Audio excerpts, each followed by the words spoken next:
It's a sunny day here in Baltimore, Maryland, a Saturday afternoon for high school football in the MIAA Conference. Welcome to Greyhound TV alongside John Williams. I'm Essex there, and John, a big game here for Gilman football before they're heading into the meat of their MIAA Conference schedule. Absolutely. Not the best start for Gilman football this season, as they have only started out 1-3, but they've got a lot of confidence heading into this game. They got a few new players, especially on special teams, and Kyle Morris, the punter, and Tommy Martinson, the kicker, both played different sports earlier this year and transferred over to football just a few days ago. So a lot of optimism in some of those categories. Absolutely. Tommy Martinson actually playing as a goalkeeper in the game yesterday down in D.C. at Landon for the varsity soccer team, and then spending his weekends playing varsity football. So a dual varsity sport athlete for the fall season in Tommy Martinson. Yeah, so a lot of optimism for the Hounds.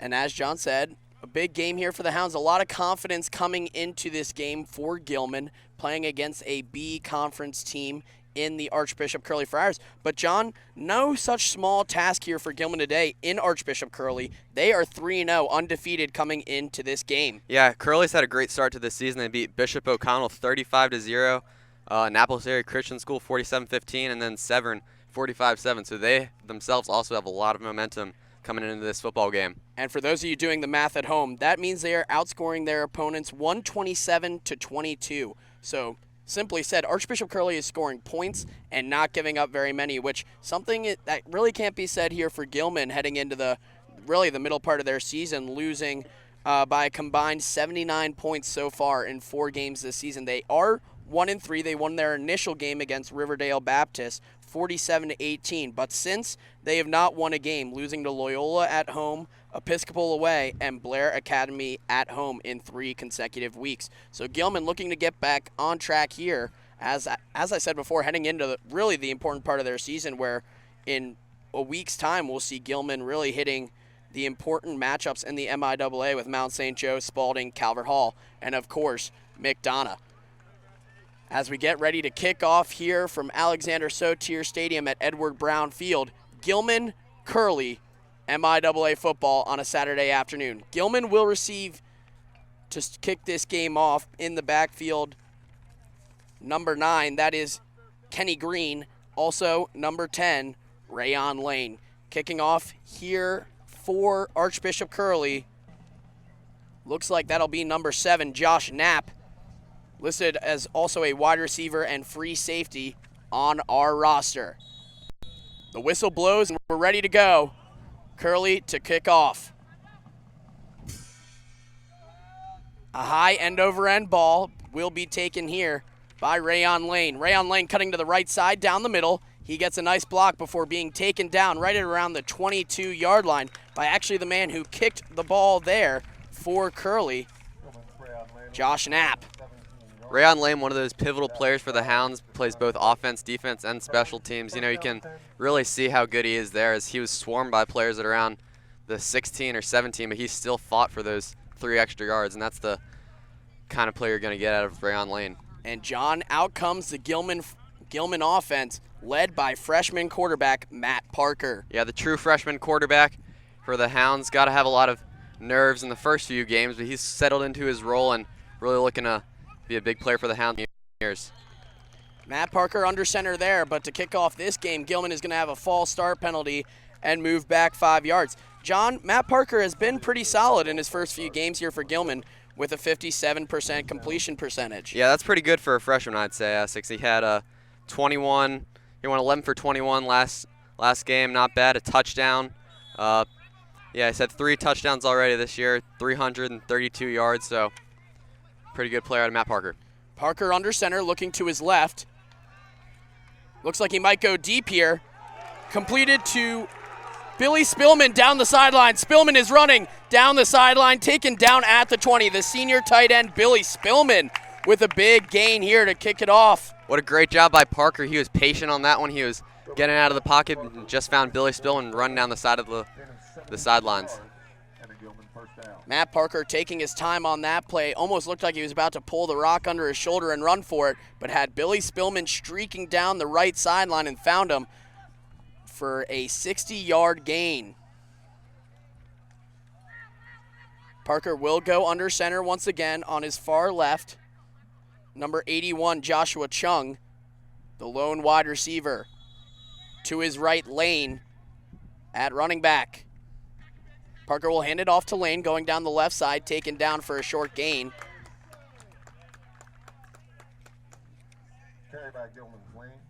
About a 2-yard run there for Rayon Lane, who has really been the go-to guy when it comes to running for Gilman so far this season, John. Yeah, he's really had to step into his role playing all different positions. Gilman's been plagued with injuries this year, as a number of their key players have been on and off the field due to injuries, so he's been getting a lot of playing time and has been in key roles for the Hounds. Namely, Keon Terrain has been out. The starting running back at the beginning of the season for Gilman, out with an injury. And now it's Jermaine Conyers doing the running duties for Gilman. In the backfield now, though, is Keon Terrain. He is back for his first game this season, and he'll get the ball now. A flag down, though. It looked like Terrain had the hole to go straight for the end zone, but it is going to be a flag on Gilman. First game back for Keon Terrain this season. He played in the Riverdale Baptist game, scoring 2 touchdowns, but then got injured and has been out since his first game back. Rayon Lane took over running duties during that time, scoring 1 touchdown for himself and getting 135 yards rushing. But Terrain, now back, is getting the bulk of the running thus far. The referees are going to pump the clock back up here. 10:39 on the game clock so far for Gilman. The score is 0-0. Gilman driving after a long Matthew Parker pass completed to Billy Spillman. Parker in the shotgun. Looks to his left, out of the hands of Chung, and a big hit laid down there by number 8, Travis Budd, the sophomore linebacker for Curley. You see Josh Chung sort of limping off the field there. Hopefully he's all right as he goes down onto the ground now. Looked like the wind may have been knocked out of him there a little bit. The ball straight through Josh Chung's hands, but then the wind just knocked straight out of him by Budd, the sophomore linebacker for Curley. And Chung is going to stay down. 10:31 on the clock here for Gilman. The Hounds driving. They'll have a 3rd and about 12 after this injury timeout. And with this injury timeout, we'll step away for a moment here on Greyhound TV. We'll be back after the timeout.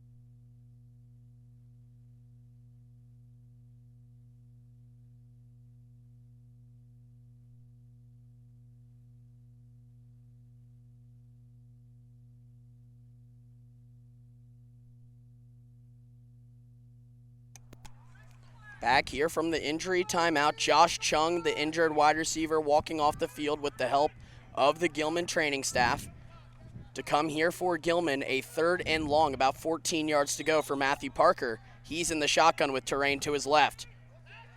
Parker taking the snap. He's looking deep into the middle. Caught there by Rayon Lane. Incomplete called here by the referees. It looked like a good pass there from Parker, and a good initial catch from Lane as well, but Nick Bach will bring out the kicking team to try and get 3 points on the board. I like the play, though, by Parker Essex. He was aggressive there, went right to Lane even though he was guarded by 2 men. It looked like Rayon Lane was going to hold on to that, but as he was tackled, it just popped right out of his arms. It's going to be a long kick here for Gilman, on to kick in his first game as a football player. Tommy Martinson, the goalkeeper for Varsity Soccer. It's going to be about a 40-yard field goal for the senior.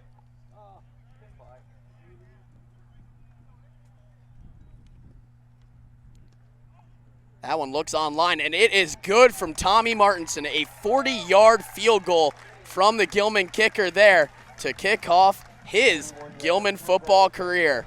Something we have not seen in a long time, John, is someone who can kick from that far away. You've got to send it all the way back to Chase Vosvik back in the Biff Poggi era of Gilman football. That's the last time I've seen a 40-yard field goal. Yeah, that's impressive for Tommy Martinson, especially in, as you mentioned, his first game as a football player. I mean, those field goals aren't even gimmies for NFL players a lot of the times. Absolutely, especially nowadays. I mean, you take a look at guys like Adam Vinatieri and guys who have been so good at kicking, and they're struggling. And here's Tommy Martinson in his first career football game, ever playing football in his life, and he kicks a 40-yard field goal to put Gilman on the board 3-0 with 10:18 left on the clock. And what a time for Coach Bach to acquire this new player. I mean, as you mentioned, they're heading into the bulk of the season with a lot of conference games upcoming, so that's definitely a good thing to have in the back of your pocket, a kicker who can kick it from that long. Especially in high school football, it's very hard to come by at times a kicker who is so versatile and really able to drill the ball like Tommy Martinson showed right there. We'll see what he can do with his kicking duties here. And Curley will get a shot to try and tie this game up or take the lead here, down by 3.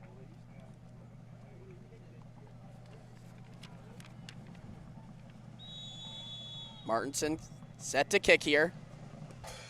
A low drive there from Martinson. Caught by number 13, Desaney White, on the run on the far side.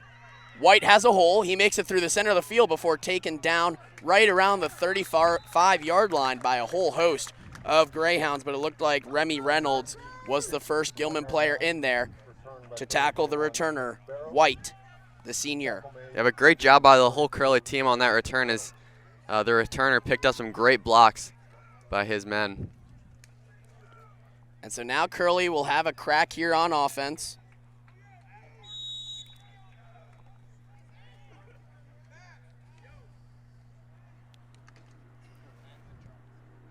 For Curley here, the quarterback, number 14, that's Kofi Kaw. And a timeout will be called here on the field. We'll be back in a moment here on Greyhound TV.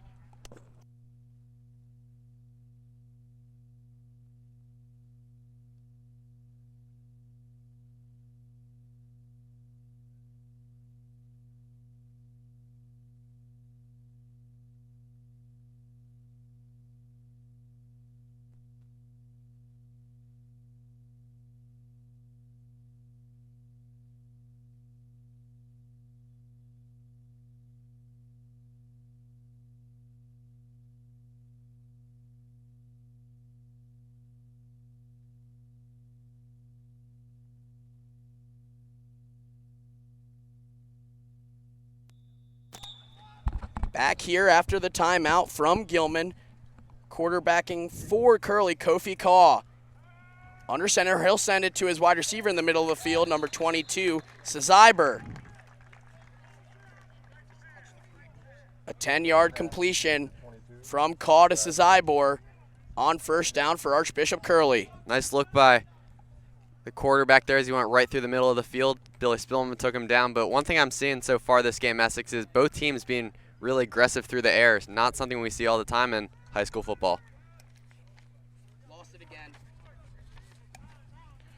Caught in the shotgun for Archbishop Curley. And a flag down here. 9:32 on the clock, and it is going to be a false start against the Friars. So an early theme here for both teams on offense, getting penalties for false starts early.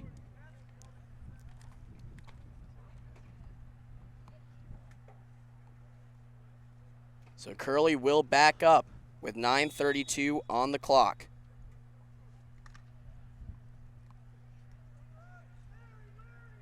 Two wide receivers out to the left of Kaw in the shotgun.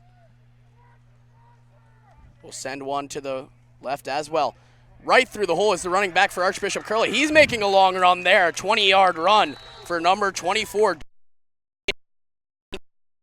Curley found a way to weave right through the center there, John, and Curley's going to go into the hurry-up offense. Yeah, Curley's definitely trying to put the pressure on Gilman early as George Russell just took him down. Kaw in the shotgun once again from the 37-yard line for Curley. A low snap there. He'll hand it off to Howard once again for a nice gain, about 5 yards from the senior running back. Nice way to still pick up some yards after that snap looked like it was almost lost by the QB there. And it looks like Archbishop Curley, now that they're in Gilman's territory, really set on going into the no-huddle offense. Caught in the shotgun once again. He'll hand it off to Howard on the right side. He found a hole going long, and it'll pick up a first down for Curley. A nice 5-yard run once again from Julian Howard. I'm just really impressed by these Curley blockers early in this game. They've been making it easier for Howard so far. Absolutely. This Friar offensive line has found a way so far to neutralize Gilman's defensive line and create those really nice holes for the running back Julian Howard. And Curley is driving with 8:30 left on the clock here. They are on the 29-yard line in Gilman's defensive territory. Call once again in the shotgun. He'll send a man to his left. Handing it off once again, this time a different running back, Devin Thompson on the right side. He's going down the sideline and almost had a touchdown. Archbishop Curley sending in another senior running back, this time in Devin Thompson, giving Howard a break, and still the same effect for the Friars against the Gilman defense. They are within the Gilman red zone now with an opportunity to score. Yeah, tough for Gilman to predict what Curley's been doing. They punched it up the gut a few times, and so they try to tighten their defense, but then Curley can still get them from the outside. And that that run is going to be sent back because of flag. It looked like a holding against that Archbishop Curley offensive line. So a nice run for Devin Thompson has been taken away by the men wearing stripes. And Gilman will have another shot here to try and stop Curley before they get in the end zone. And that's a big flag right there, John. Curley would have been deep in the Gilman red zone, but now they are standing at the 34-yard line, which really is tough for some kickers to find a field goal. So Gilman's still a shot here to get off the field. The handoff to the left side, Devin Thompson once again finding a hole. And that has been the MO for Archbishop Curley thus far, running the ball straight at that Gilman defensive line and finding ways to get their running backs deep. Caw, once again in the shotgun, he'll send a wide receiver crossing to the right side far. That's number 11, John Monk. And another flag down. It might be a false start. It's going to be a timeout, in fact, called by Nick Bach for Gilman. Coach Bach seeing something he didn't like for that defensive play call, and he's going to take a break and discuss with the Gilman defense. John, what have we seen so far from this Archbishop Curley offense? Yeah, Curley just had a lot of momentum so far. I mean, they were punching up the gut. Even in the pass attack early, it was working for them. And then that penalty obviously set him back about 15, 20 yards, but they're still having a lot of momentum here. And smart play by Coach Bach, just trying to give his defense a little team, rethink the strategy here. Archbishop Curley driving with 7:45 left on the clock here in the first quarter.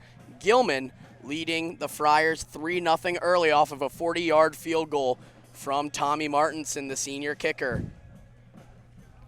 Curley looking to find a way to either break even off of a field goal or maybe get a touchdown here behind their running backs, Devin Thompson and number 24, Julian Howard, both senior running backs for the Friars this afternoon, and both have been equally effective against this so far neutralized Gilman defensive line. Archbishop Curley has really found a way to create holes for their running backs.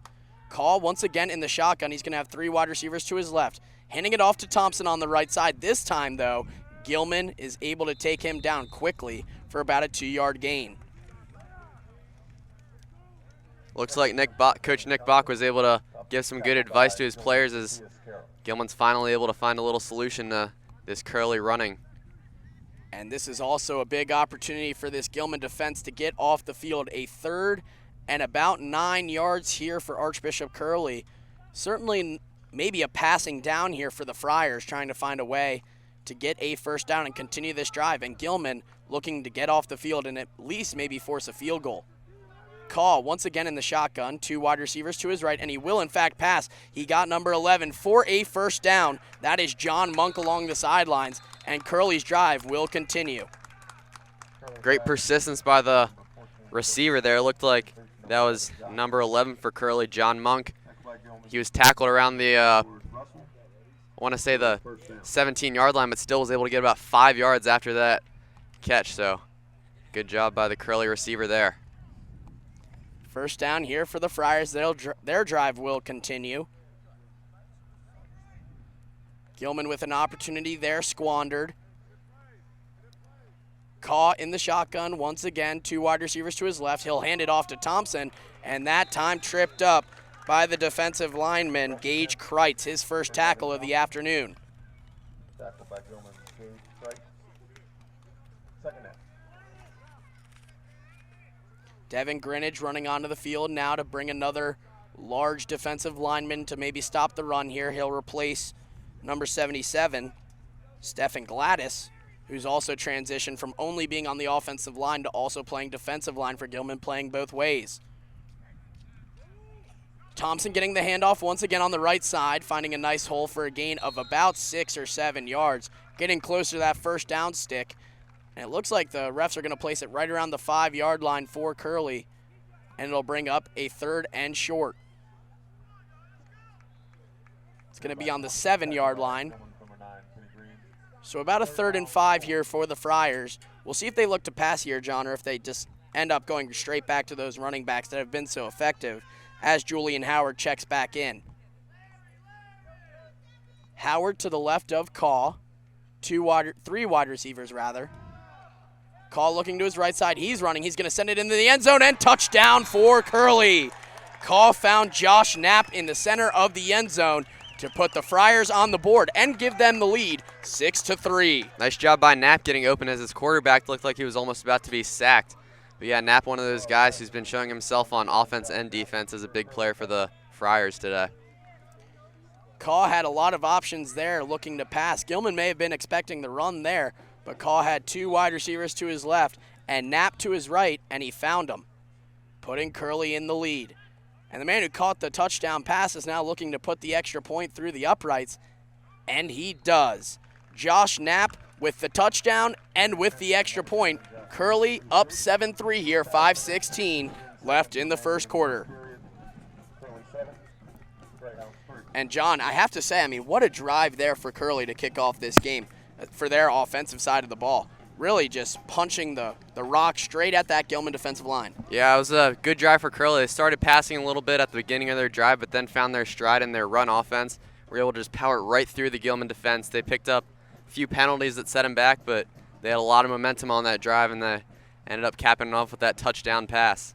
And a really big play there on that drive. That 3rd and about 7 or 8 yards, Kofi Caw finding Monk on the right sideline. Yeah, great job by Monk as I remember he was able to get a few extra yards after that catch, even though he was tackled just short of the first down marker.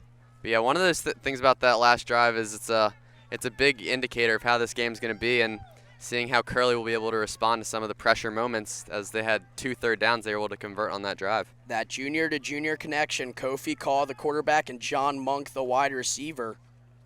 Josh Knapp, the senior wide receiver, set to kick the ball off as well. He caught the touchdown pass and kicked the ball through the uprights to put Curley up by 4. A high end-over-end kick once again from Knapp. Squibbled there by Rayon Lane, but he picks the ball up and runs down the left side. A nice recovery there by Lane, the junior, to get to the 25-yard line. Solid job by Lane, picking up about a 15-yard return after almost losing the ball on that one. That one looked like it may have gone off Rayon Lane's face mask just a touch, but he did a nice job at picking the ball up and still finding a way to get yards to take Gilman to the 25-yard line for their second drive of the game. Getting 3 points on that first drive off of a 40-yard field goal from Tommy Martinson. Several opportunities for Gilman to get points on the board, but many of them brought back by penalties. Matthew Parker at quarterback had a good first drive for the Hounds. 2 wide receivers to his right, handing the ball off to Keon Torrain, and it looked like that ball came out. And Curley saying they have it, and they do. Archbishop Curley with a big play defensively to stall that Gilman drive at the 30-yard line, and they will get the ball right back. That's one of those mistakes that really just gets under your skin as a running back. You just got to hold on to the ball so that you can get that ball down the field. Keon Terrain in his first game back since Riverdale Baptist in week 1 with an injury. Had a good first drive running the ball. One of this second drive, the ball just comes straight out of his hands, and Curley is more than willing to pick it up. And great field position for the Friars in their second drive to possibly go up here by 11. Caught in the shotgun, 2 wide receivers to the left, and another flag down. Another false start here for Curley. Really been the name of the game, John. It looks like when Curley is shifting their wide receivers from the line on the right side over towards the left, they're getting those false start penalties quite often. Yeah, they've been hurting Curley so far this game. That's one of the things that both teams really need to fix. So the ball will be placed here at the 35-yard line, 1st and 15 for Archbishop Curley in Gilman territory. Once again, 2 wide receivers to the left of Caw in the shotgun. Looks like Thompson's at running back, and he is. The play action from Caw, and he's on the run, a fumble himself, and we'll see if Gilman got it back, and they do. The Gilman defense going straight up against that Curley defense and getting a fumble themselves, and Gilman will get the ball back. Rayon Lane got the sack for Gilman, and the fumble was recovered by Tyler Martiri on defense. So Gilman getting another opportunity there. A great play by the Gilman defense to really force Curley to not get any points there and keep this game within hand for the Hounds. Absolutely risky play by the quarterback, Caw, as he ran right up the gut with the ball. And yeah, as you mentioned, good job by Tyler Martiri ripping that out. Cody Caw looked like he was trying to do the play action and just couldn't get the job done. Matthew Parker handing it off to Terrain, giving him a section option, and he drops the ball again. Another fumble by Kayon Terrain. 2 on consecutive drives for the Gilman running back, and Curley gets the ball right back. In the span of about 30 seconds, 3 fumbles, 2 for Gilman, 1 for Curley, and the Friar offense will have another opportunity here. Absolute madness on Brown Field right now, John. Not sure what to say is going on so far. Hot and sticky out here today, so perhaps that ball's slipping around, but both these teams definitely got to fix and work on holding that ball. So 2 fumbles on the day for Keon Terrain, 1 fumble for Kofi Caw, the quarterback for Archbishop Curley, but he's going to go right back onto the field and try and get points on the board for the Friars once again. 2 wide receivers out to the left for Caw in the shotgun. He'll motion another receiver to the left. The handoff to Thompson, who shakes off a defender but is taken down for a loss of 1. A low snap there for Curley. Gilman's defense did a great job there as they just swarmed the backfield, read that play right from the beginning. And that's something they really got to keep up if they want to tamper down this Curley running game. Thompson was tackled there by Amir Crawley, the freshman defensive lineman for Gilman, for a loss of 1. It'll be 2nd and 11 for Curley from the 23-yard line. 1 wide receiver to the left, 2 to the right. John Monk, who caught the that big pass on the right sideline, is to the left. Caw looking to the right. He will go deep. A lone man in the end zone, and an easy touchdown for Archbishop Curley. Zach Cybor was all alone on the far right side of the end zone, and Curley gets on the board once again off of a Kayon Torian fumble. Yeah, some miscommunication looks like by the Gilman defenses. He was right in the middle of that end zone, and he was wide open. Pretty much as easy as it can get for Archbishop Curley. Cybor was all alone, the senior tight end, on the far side of the end zone. As John said, possibly a miscommunication there for the Gilman defense, leaving Cybor all alone. On to kick the PAT, Josh Knapp. And that one is through the uprights. With 4:01 left in the first quarter, Archbishop Curley leading Gilman 14-3. With 4 minutes and 1 second remaining in the first period, Curley 14, Gilman 3. Take a break here on Greyhound TV. We'll be back for the kickoff in about 30 seconds.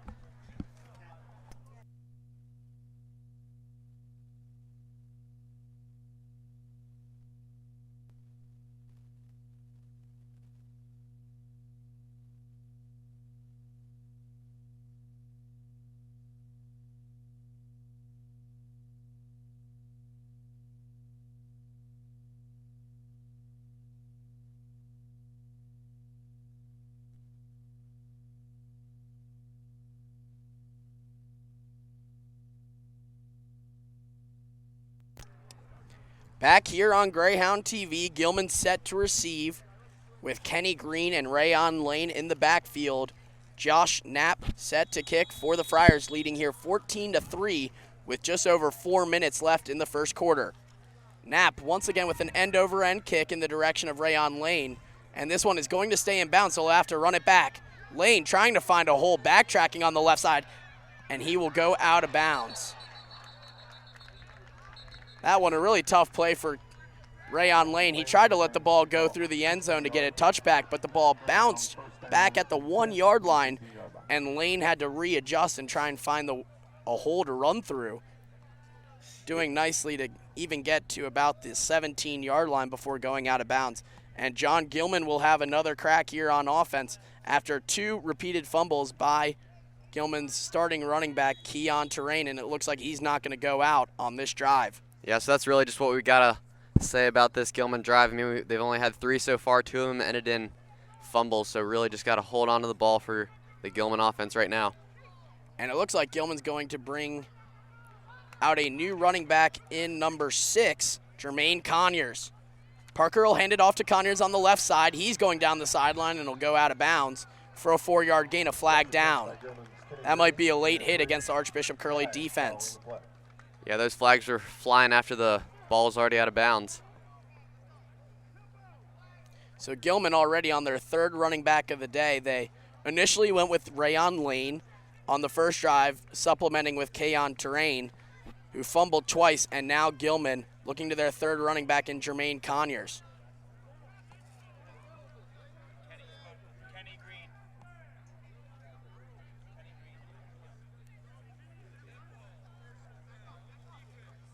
Kenny Green on offense for Gilman. Looks like we misread that number. Looked like a 6, but it was in fact number 9, Kenny Green, who was running for Gilman, not Jermaine Conyers, who is out with an injury. So Kenny Green, the 3rd running back here, playing for Gilman, supplementing Rayon Lane and Keon Terrain. A penalty there was a late hit against Archbishop Curley, which will move Gilman up to about the 33 yard line. Matthew Parker in the shotgun. He has Green to the right. He's able to complete the pass there to Green after a big hit. Green on the right side taken down.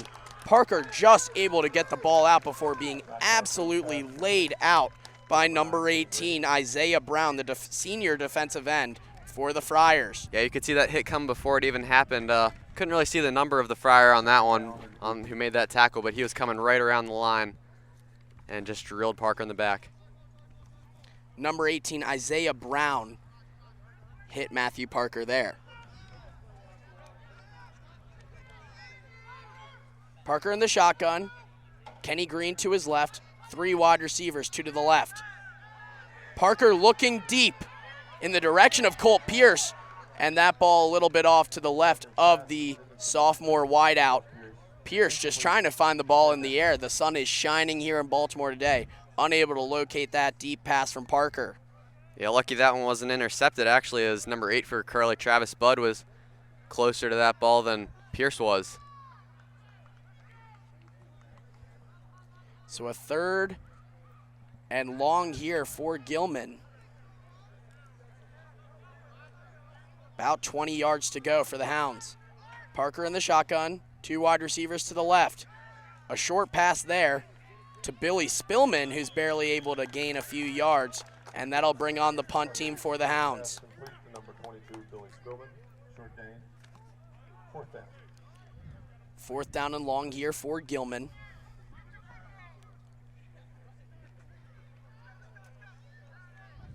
Coming out to punt for the Greyhounds. Looks like it's number 12, actually, Matthew Parker, the quarterback for Gilman, so might want to watch out here for a fake.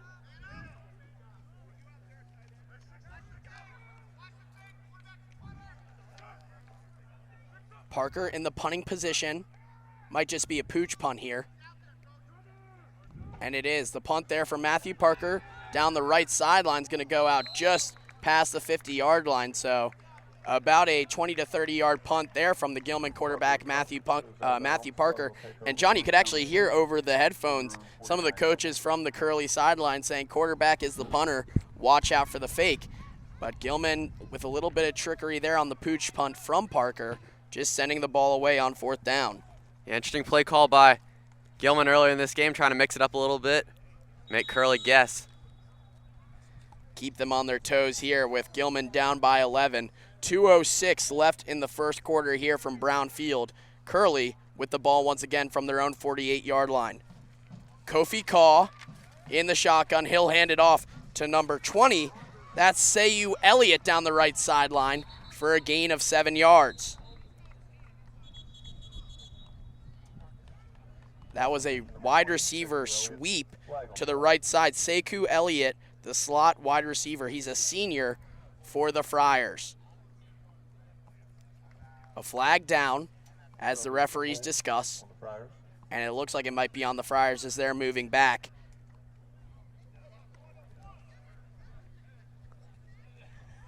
So that 7-yard gain from Elliott neutralized by the referee's call. It looks like it's going to be a holding against the Friars.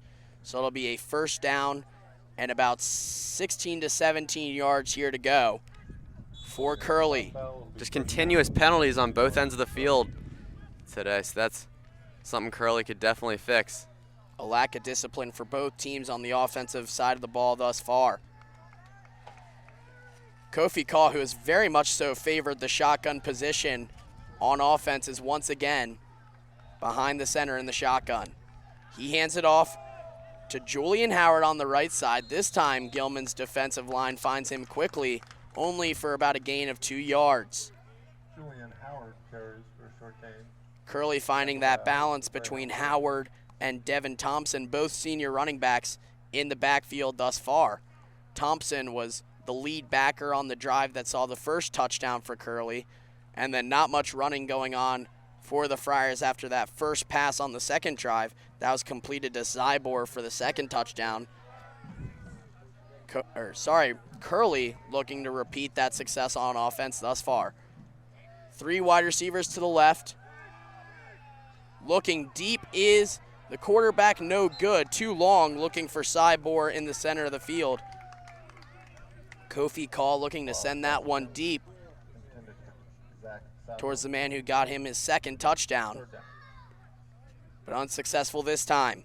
It's got to be a little disappointing for Kaw, as we saw Zybor had some space down there and he got past the Gilman defenders. That pass just a little long, as you saw. 3rd down and long here for Archbishop Curley, about 13 yards to go. 2 wide receivers to the left of the quarterback, Kaw, and Julian Howard in the backfield on his left. Kaw will send a wide receiver to the right, might be a sweep. He'll look left. We'll see if it was even a completion there, but nonetheless, it's going to bring up a 4th down and long for Curley. That pass completed coming from the PA box. John Monk, the junior wide receiver on the left side. So a 4th and long here for Curley, and they will just elect to punt.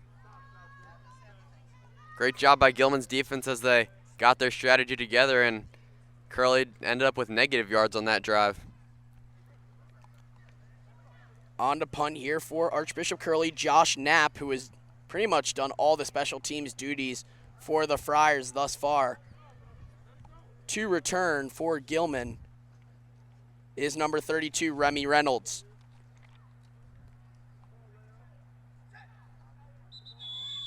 And another flag down.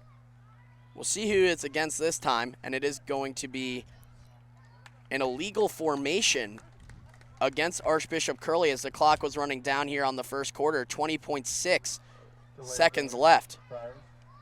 Remains 4th down. So another miscue from Curley will just push them back about 5 yards for a punt. Knapp with a spiraling punt in the direction of Reynolds. He's going to have to backtrack for it, and they'll just let Curley down the ball at the 14-yard line. That kick down by number 22, Zach Zybor, who caught the second touchdown for Archbishop Curley. 11 seconds left on the clock here in the first quarter. Gilman looking to repeat their success on their first drive, getting 3 points on the board. Their past 2 drives have ended in fumbles. So Gilman looking to get back on track on offense. Yeah, a lot of new players that the Hounds have put in. They took out one of their running backs, and now Kenny Green is going to be in most likely for the Hounds. Just curious to see if the Hounds change up their game and go through the air or keep going with that ground game. Matthew Parker, the freshman quarterback, set to come out once again. Kenny Green, the running back, so he will continue. On the right side of Parker in the shotgun, Colt Pierce to the far left at the wide receiver position. A low snap there to Parker, looking deep in the direction of Colt Pierce on the sidelines and unable to pull that ball in, and he is down. The pass knocked away by number 6, Devin Thompson, the running back and cornerback for the Friars. A nice pass there from Parker, the freshman, in the direction of Cole Pierce, but knocked away just at the right time by Thompson. And it looks like a flag is down against Gilman. It's going to be a holding. So Gilman moving in the wrong direction towards their own end zone. 1st and 17 here for Gilman on their own 8-yard line. Chung to the right. Parker in the shotgun, handing it off to Kenny Green, who initially found a hole before an entire defensive line in white jerseys swarms the running back there. So a short gain for Gilman. And it's going to be the end of the first quarter here from Gilman. Curley leading 14-3 at the end of the first. We'll be back here in a moment on Greyhound TV.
Back here at the end of the first quarter to kick off the second. Gilman with the ball on their own 8 or 9 yard line on the far right side of the field with a fresh 12 minutes on the clock here. Second quarter, Gilman trailing the Archbishop Curley Friars 14-3. Parker under center, looking to his left. Incomplete pass. Rayon Lane went right through his hands there. Almost intercepted by number 8 there, Bud, the sophomore linebacker for Curley. Scary play for the Hounds as the ball went right through Lane's hands and Bud just dove, almost got that interception, which would have set Curley up with some great field position. So the offensive miscues thus far for Gilman seem to be continuing on here into the second stanza.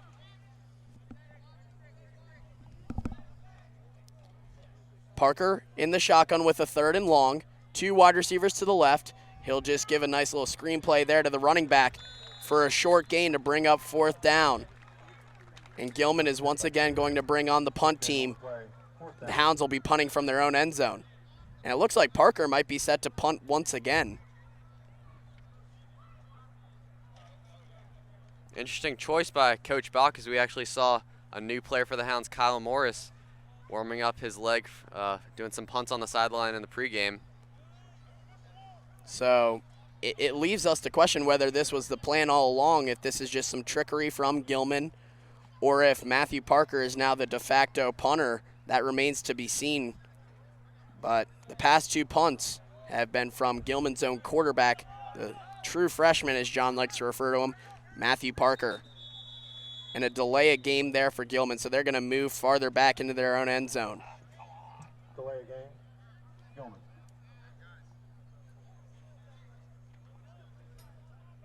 So Matthew Parker will move deeper into his own end zone. He'll have to make sure he doesn't take too many steps back and cause a safety with 11:03 left on the clock. Curley with their returner on the 50-yard line, so possible very good field position for the Friars.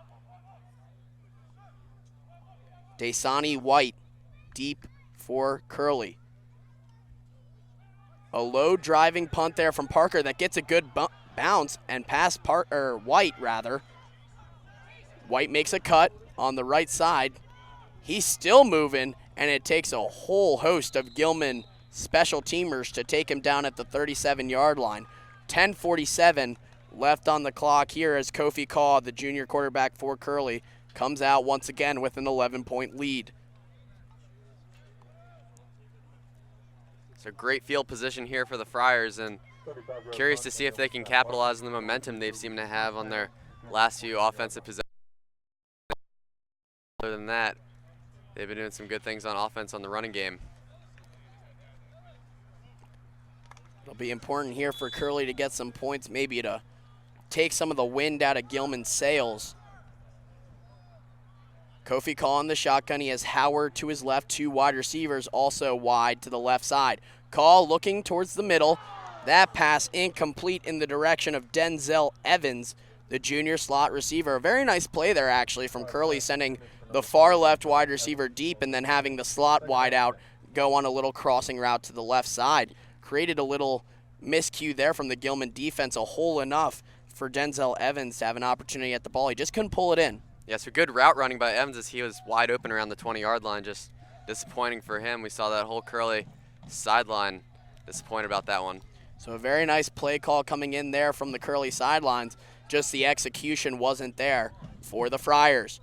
Call once again in the shotgun, two wide receivers to the right, the handoff to Howard. Howard finding the edge on the left side. He might go all the way down to that sideline, and a flag down. Rayon Lane may have taken him down with a horse collar, and Howard slow to get up. So a nice run there for the senior running back, and he might get a few extra yards for a Gilman penalty as he remains down on the field. Yeah, just seeing flags still in this game. Seems like almost every other play we've had the yellow flags going up in the air.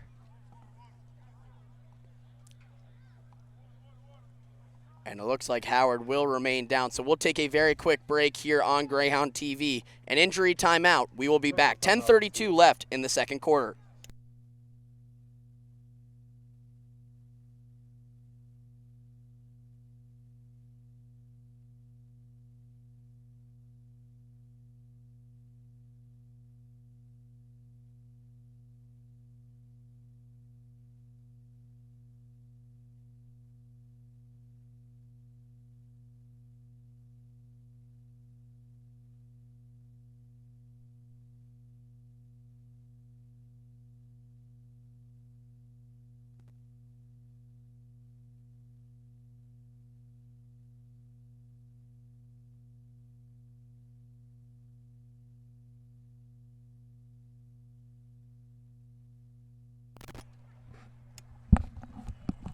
After the injury timeout there, Julian Howard slowly making his way to the bench.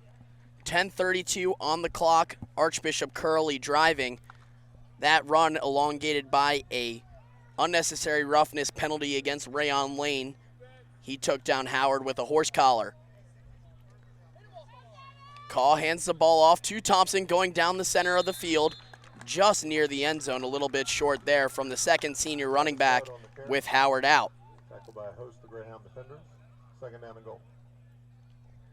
A host of Greyhound defenders there in on the tackle. But Archbishop Curley knocking on the door of the end zone once again with a second and goal. Playing quarterback now for Curley, Jacob Biggs. He's listed as a running back. He'll hand the ball off, and another touchdown there for Curley. Biggs handing the ball off to number 23, Ronald Clark, for another Curley touchdown.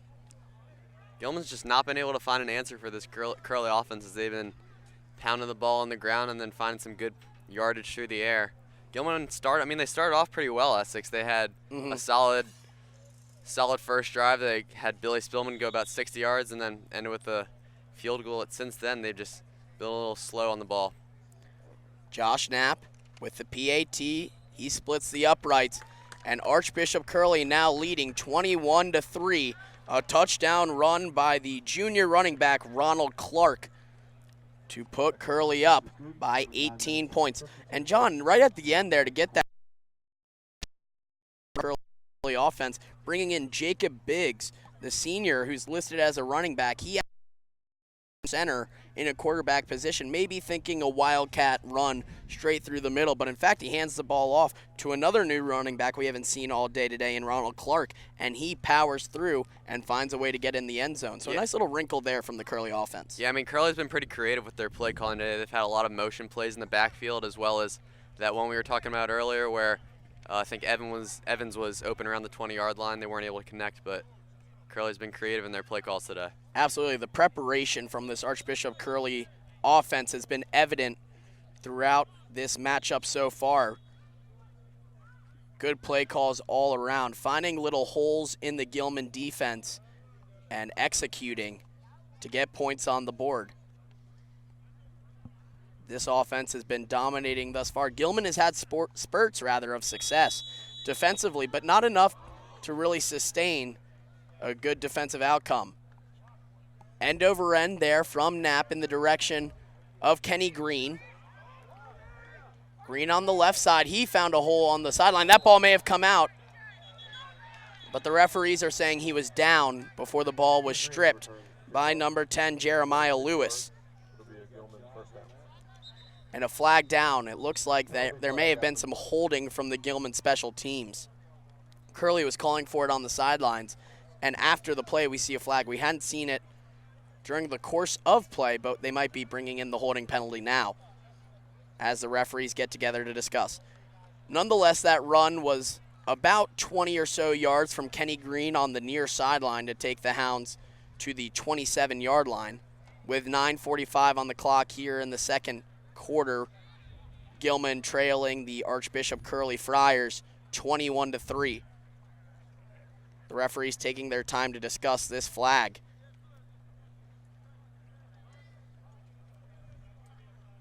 We've yet to get a call.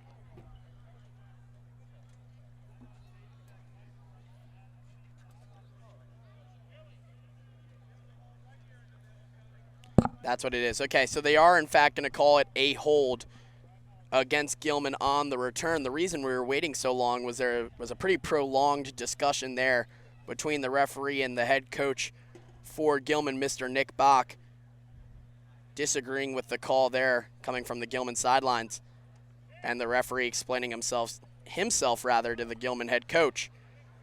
Nonetheless, Gilman will move back to the spot of the foul, so it'll be at the 15-yard line. So Gilman losing 12 yards on that holding call, and the offense will come out once again. 9:45 left here in this first half for Gilman to operate. Matthew Parker in at quarterback. The freshman for Gilman has had actually a pretty good day.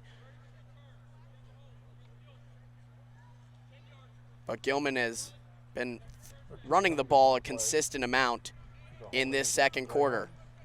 Colt Pierce on the right side of Parker and Josh Chung on the left, the two lone wideouts for Gilman.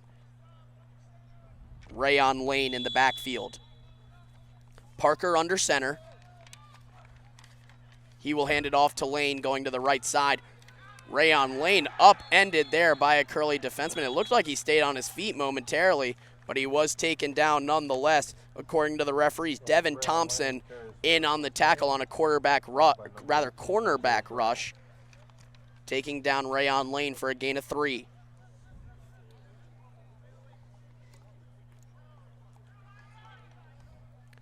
The referees are actually going to call it a loss there of 1, so a 2nd and 11. Looked like maybe Rayon Lane had moved forward after being taken down, so it's going to be a loss of 1 yard. Parker in the shotgun looking to his left side, deep for Colt Pierce. a little bit too long there for the sophomore wideout. He was trailed by 2 cornerbacks in Jamal Avery and Josh Knapp. Incomplete, broken up by number 7, Josh Knapp. So, John, thus far it really looks like when Gilman is trying to go deep, it is in the direction of their big wideout, Colt Pierce. Yeah, Colt Pierce has been targeted a number of times today already, and he's definitely been one of the favorite targets for quarterback Matt Parker. As Colt Pierce has 2 receptions on the season for 16 yards. No touchdowns, but still has had a very lasting effect on this Gilman offense, seeing a lot of targets, especially today. We're getting another call here from the referee, another flag down, Personal foul.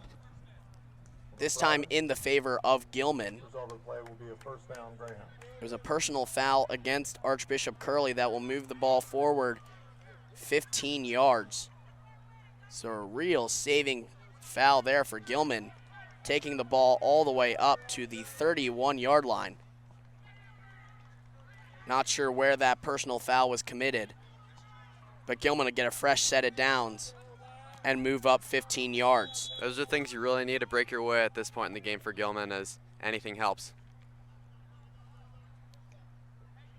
Wide receiver stacked on the left side, and then one lone wide out to the right. Another stoppage in play here, and Gilman will call a timeout. The second called timeout from head coach Nick Bach with 9:01 left in the first half. Gilman trailing Curley 21-3. As the Hounds take a break, we'll take a break here as well on Greyhound TV. We'll be back momentarily in a few minutes.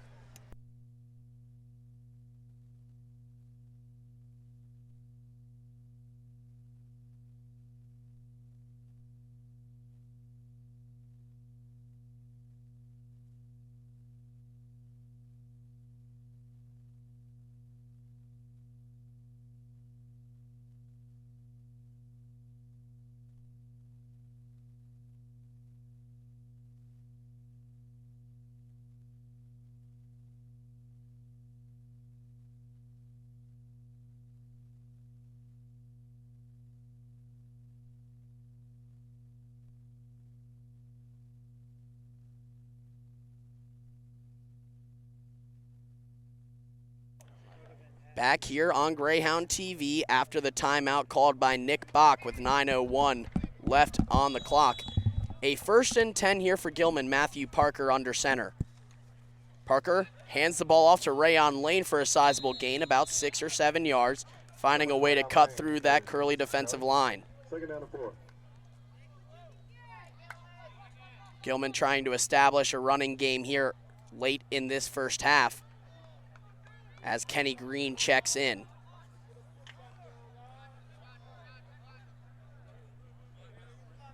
They'll bring off Miles Roberts, one of the linemen for Gilman. So going with a little bit of a smaller lineup here, possibly a passing down here for the Hounds. 2nd and 4. Parker in the shotgun. He'll bring Kenny Green across and hand it off to Lane. Lane once again running through that same seam he did last play, getting a first down for the Hounds to the 45-yard line. So Gilman settling in a little bit after that timeout as they're able to make their way down the field. Help of a few penalties against Curley, but some good rushing by Rayon Lane in this drive. Gilman driving now. 2 wide receivers to the left of Parker. Colt Pierce on the outside, Josh Chung in the slot. Rayon Lane to the left of Parker in the shotgun. The freshman looking deep to pass. He'll go long in the direction of Colt Pierce, and this time he momentarily pulled it in before really the man of the match for Archbishop Curley, Josh Knapp, ripping it loose from the sophomore's hands. That really looks like what Nick Bach has really been trying to target here for Gilman offensively, getting the ball deep to his very tall receiver in Colt Pierce. But Curley has done a nice job defensively of tearing the ball away from Pierce when he gets it within his grasp. Yeah, Josh Knapp, one of the biggest players for Curley, as we've been talking about him all day on offense, defense, and special teams. Just did a good job of ripping the ball out there. Knapp playing in every part of Curley's game, special teams, offense, and defense. Parker handing the ball off there for Gilman. A hold there for number 10, Rayon Lane, before being taken down just shy of the 35-yard line. A nice burst there from the junior running back, Rayon Lane. He has really been one of the bright spots in this Gilman offense that has been sputtering this afternoon with only 3 points on the board, especially in this drive, John. On 3 separate occasions, he's found a way to burst through that Curley defensive line and get yards. Lane on the right side in the direction of the sideline. He'll get about 5 yards there before being taken down by number 6, Thompson. You know, I really like the play call by Coach Bach. I mean, they haven't been having super great success on their long passes this drive, and so they found some success with Rayon Lane. They're just going to keep pounding the ball down this Curley defense. And you can tell Rayon Lane's been working hard. You can see him with his hands on his knees, just breathing heavy air right now. He looks to be very tired. He asked for a substitution, but he's going to stay in. Parker in the shotgun, looking to his left, passing-wise. He'll go off on the run, and he is taken down by number 2, Jamal Avery, the strong safety junior, bringing down Matthew Parker near the line of scrimmage to bring about a 3rd and 6. That one looked like a busted play for Gilman, as Parker, trying to find a receiver, just had to last ditch it out through the offensive line and try and find a way to run. But Archbishop Curley was ready. 2 wide receivers on the left side of the field. Cole Pierce on the outside, Chung on the inside slot. Parker once again in the shotgun for a 3rd and 6. Parker deep, running to the left side now. He's scrambling, a flag down. Parker looking to the left sideline, going to be short of his intended receiver, Colt Pierce. Looked like it may have been a penalty against that Gilman offensive line, but we'll see the call. Regardless, it'll bring up a 4th down.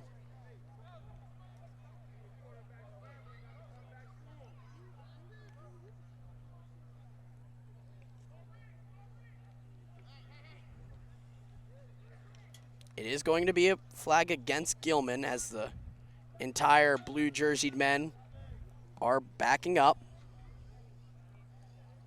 The ball to be placed just ahead of the 50-yard line. It's going to be a hold, and it looks like Archbishop Curley will accept the penalty to take Gilman out of field goal range. So Gilman will have another 3rd down play here, 3rd and about 21 yards. 3 wideouts for Gilman, 2 on the left, 1 on the right. Parker takes the snap, another rush from Curley. Looking deep in the direction of Colt Pierce. Going up for it is Curley. It's going to be incomplete. Number 20, Sekou Elliott, got the ball away from Pierce. It almost looked like he had an interception, but the referee ruled it incomplete, just rolling out of the hands of the senior slot cornerback. So Gilman will punt once again for the 3rd straight time.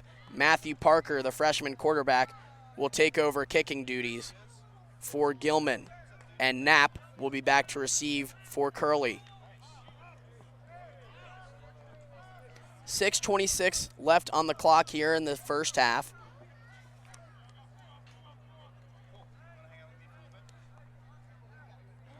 Knapp back at the 10-yard line. Parker at his own 37.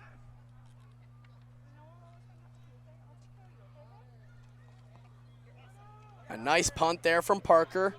Taken by Knapp on the right side. He's going to go down the sideline. Knapp has a hole. Taken down, just nudged there by a Gilman special teamer, number 27, Chase Brody.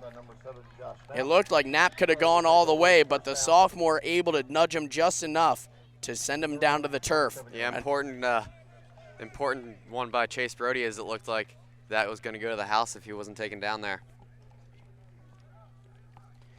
The Archbishop Curley offense will come out once again. Gilman looking to keep Curley off the board. They're up by 18. The last thing you want to have going into the halftime session is any more points against you going into the second half. Kofi Kaw fumbles that one. He'll just go straight down to the turf. Smartly done there by the junior quarterback. It looked like a little bit of a missed snap there from number 51, Trevor Lintz, the senior center. It'll be a second down. A nice veteran play there by Call, the quarterback, to just fall on the ball and not further any damage for Curley offensively. It'll be a second and long now, though, from their own about 37-yard line.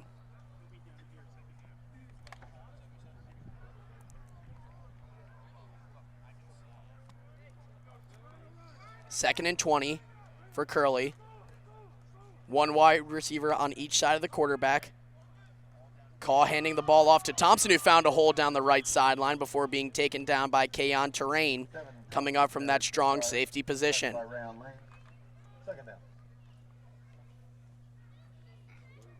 So Curley looking to go towards the run to get some of this yardage back.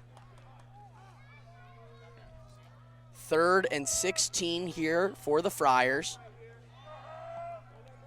The call coming from the sideline for Kofi Call, the junior quarterback. Denham Evans, the slot junior wide receiver, coming on.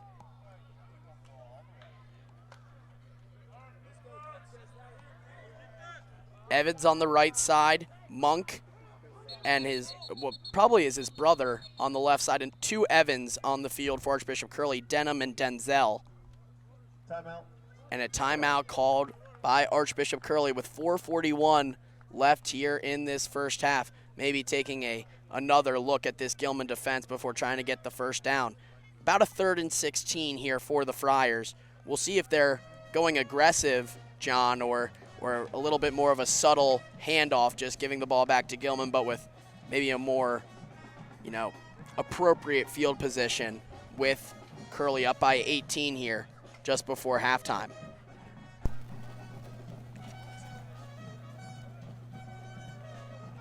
The Gilman Pep Band to our right, playing some tunes during the break. A beautiful sunny day here in Baltimore. Not a cloud really in the sky. The sun's shining down upon us and the players. And the stands filled on both sides. Curley bringing a lot of fans over from East Baltimore, and Gilman here to support their Hounds, looking to get a win in MIAA play.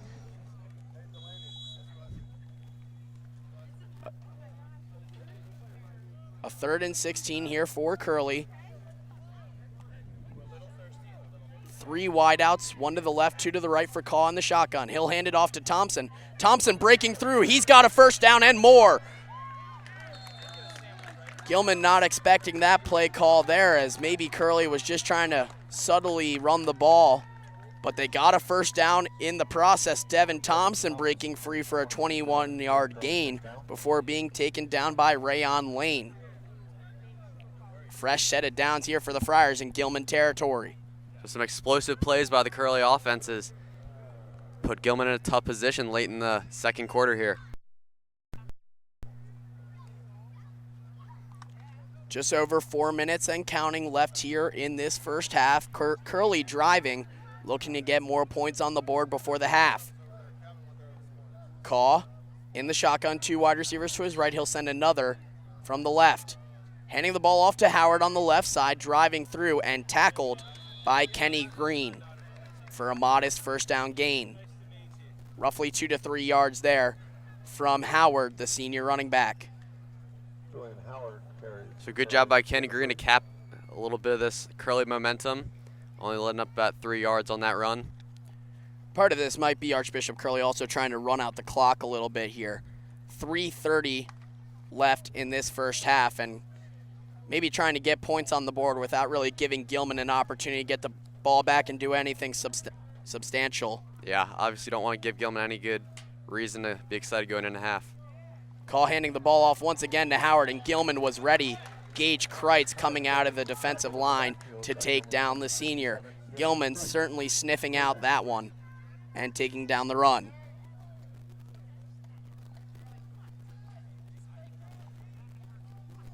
Under 3 minutes now. Curley taking their time. So you got to look to this third down as a big indicator of how this game is going to continue, as Gilman really needs to get a stop and not let Curley get any more points on the board going into the halftime.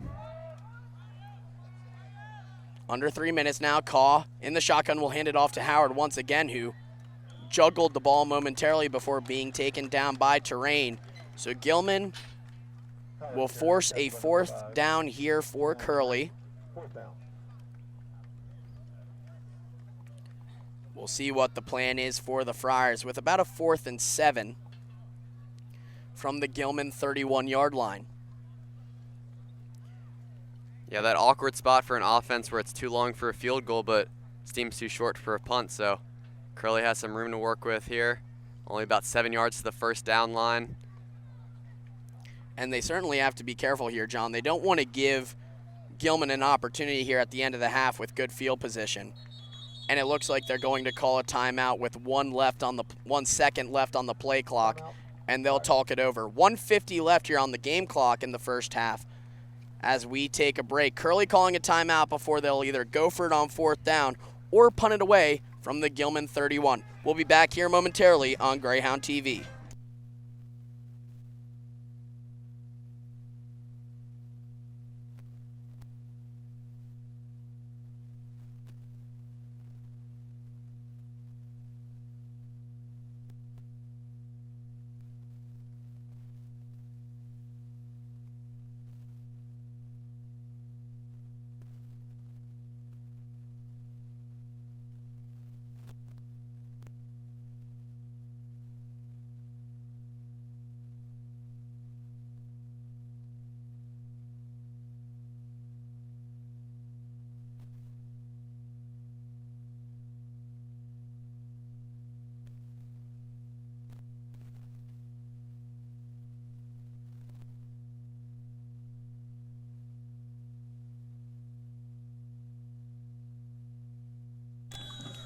Back here on Greyhound TV, 1:50 left on the clock here, and it looks like Archbishop Curley will go for it on 4th and 7.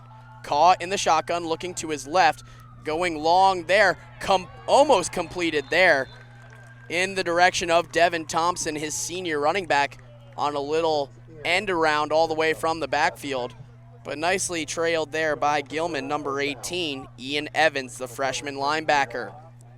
So Gilman will get the ball from their own 31-yard line with 1:43 left on the clock here in the first half. And John, it's almost like it's necessary here for Gilman to get points on the board here at the end of the half. The offense has been stagnant all day, and it would be very important coming into the second half to get some of that momentum back that we saw on that first drive. Yeah, they haven't scored since the early parts of that first quarter, so Gilman really needs to try to get something. Even if they don't get any points, at least have a few good explosive plays to give them a little hope going into the half. Just something to light a little fire under, the bellies of this Gilman offense here. The defense has played relatively well all day, all things considered, but the Gilman offense needs to get a little something going. Parker looking deep. He'll find a man on the right side, and Josh Chung, who is leveled there by a Curley defender. Good to see Josh Chung back in the game after he went out with an injury in the first quarter. Number 10, Jeremiah Lewis, the slot cornerback, taking down the junior wide receiver. The clock running here. Gilman needs to hurry up if they want to get anything on the board. Colt Pierce and Rayon Lane on the left side for Gilman in wide out positions. Parker directing the offense, Josh Chung on the right side. Kayon Terrain in the backfield. Parker running to his right in the direction of the first down stick, might just be a little bit short there.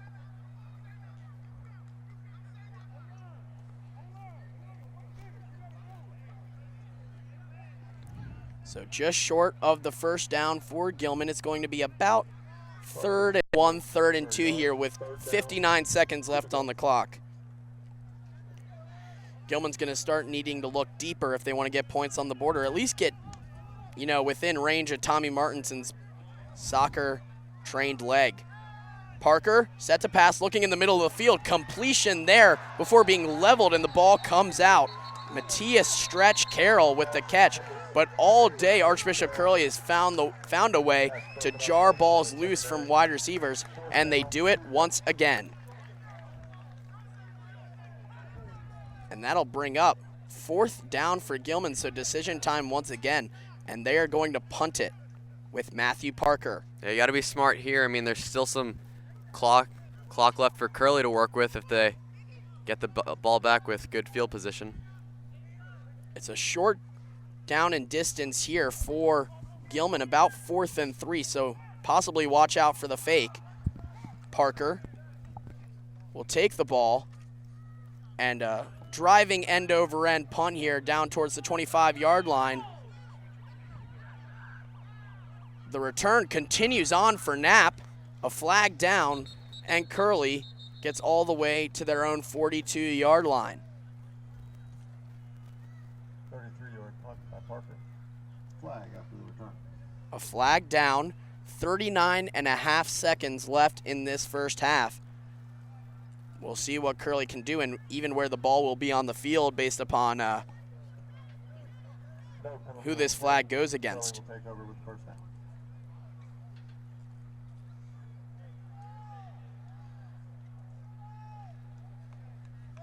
Not really seeing who the flag is called on. The ball's actually been placed at the 43-yard line.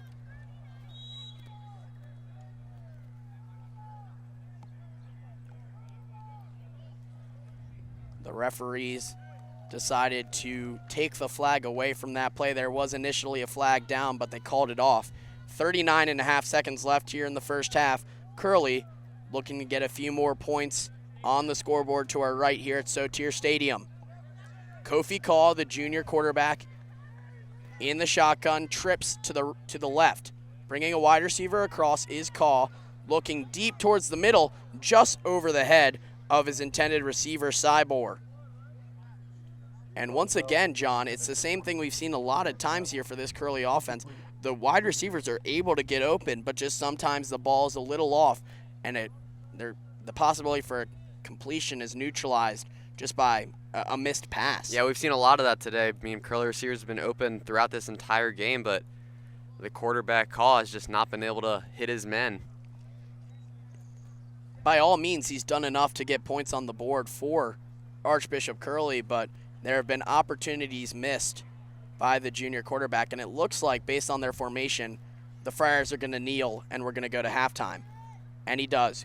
Kofi Kaw kneels down with 30 seconds left on the clock, and we will be going to halftime here from Sotier Stadium. The Curley offense already starting to head to the sideline. And that'll be just about it here on the first half. Archbishop Curley leading the Gilman Greyhounds 21-3 at halftime from the campus of Gilman School from Sotier Stadium. That'll be all for the first half. We will be back in about 8 minutes after the halftime break here on Greyhound TV. Stay tuned.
Back here from halftime on Greyhound TV, Gilman trailing the B Conference Archbishop Curley Friars 21-3. And John, a first half that initially looked very good for the Gilman offense, getting 3 points on the board from a 40-yard Tommy Martinson field goal. But since then, the offense has absolutely sputtered. Yeah, Gilman had a great start to the game, actually. I mean, a 60-yard pass from Matt Parker to Billy Spillman put the Hounds in great scoring position, got 3 points up on the board, but then haven't done really anything since. And Curley's had some good looks. They've gotten 3 touchdowns.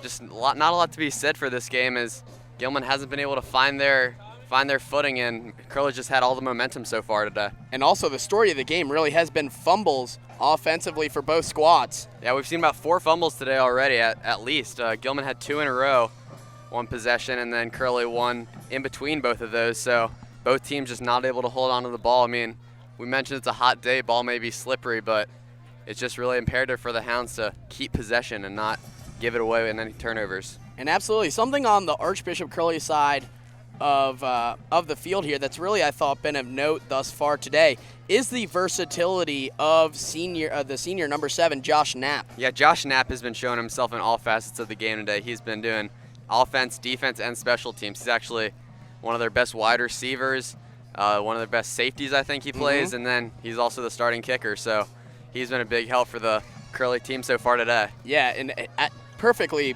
worded there, John. Every facet of the game. He's kicked extra points. He's punted the ball away. He's jarred balls loose. Very important balls for that matter. There was a great pass from Matthew Parker to Colt Pierce, about a 40-yard pass that Pierce was able to pull down, but just at the last moment, Knapp was able to get his hands in there and jar the ball away.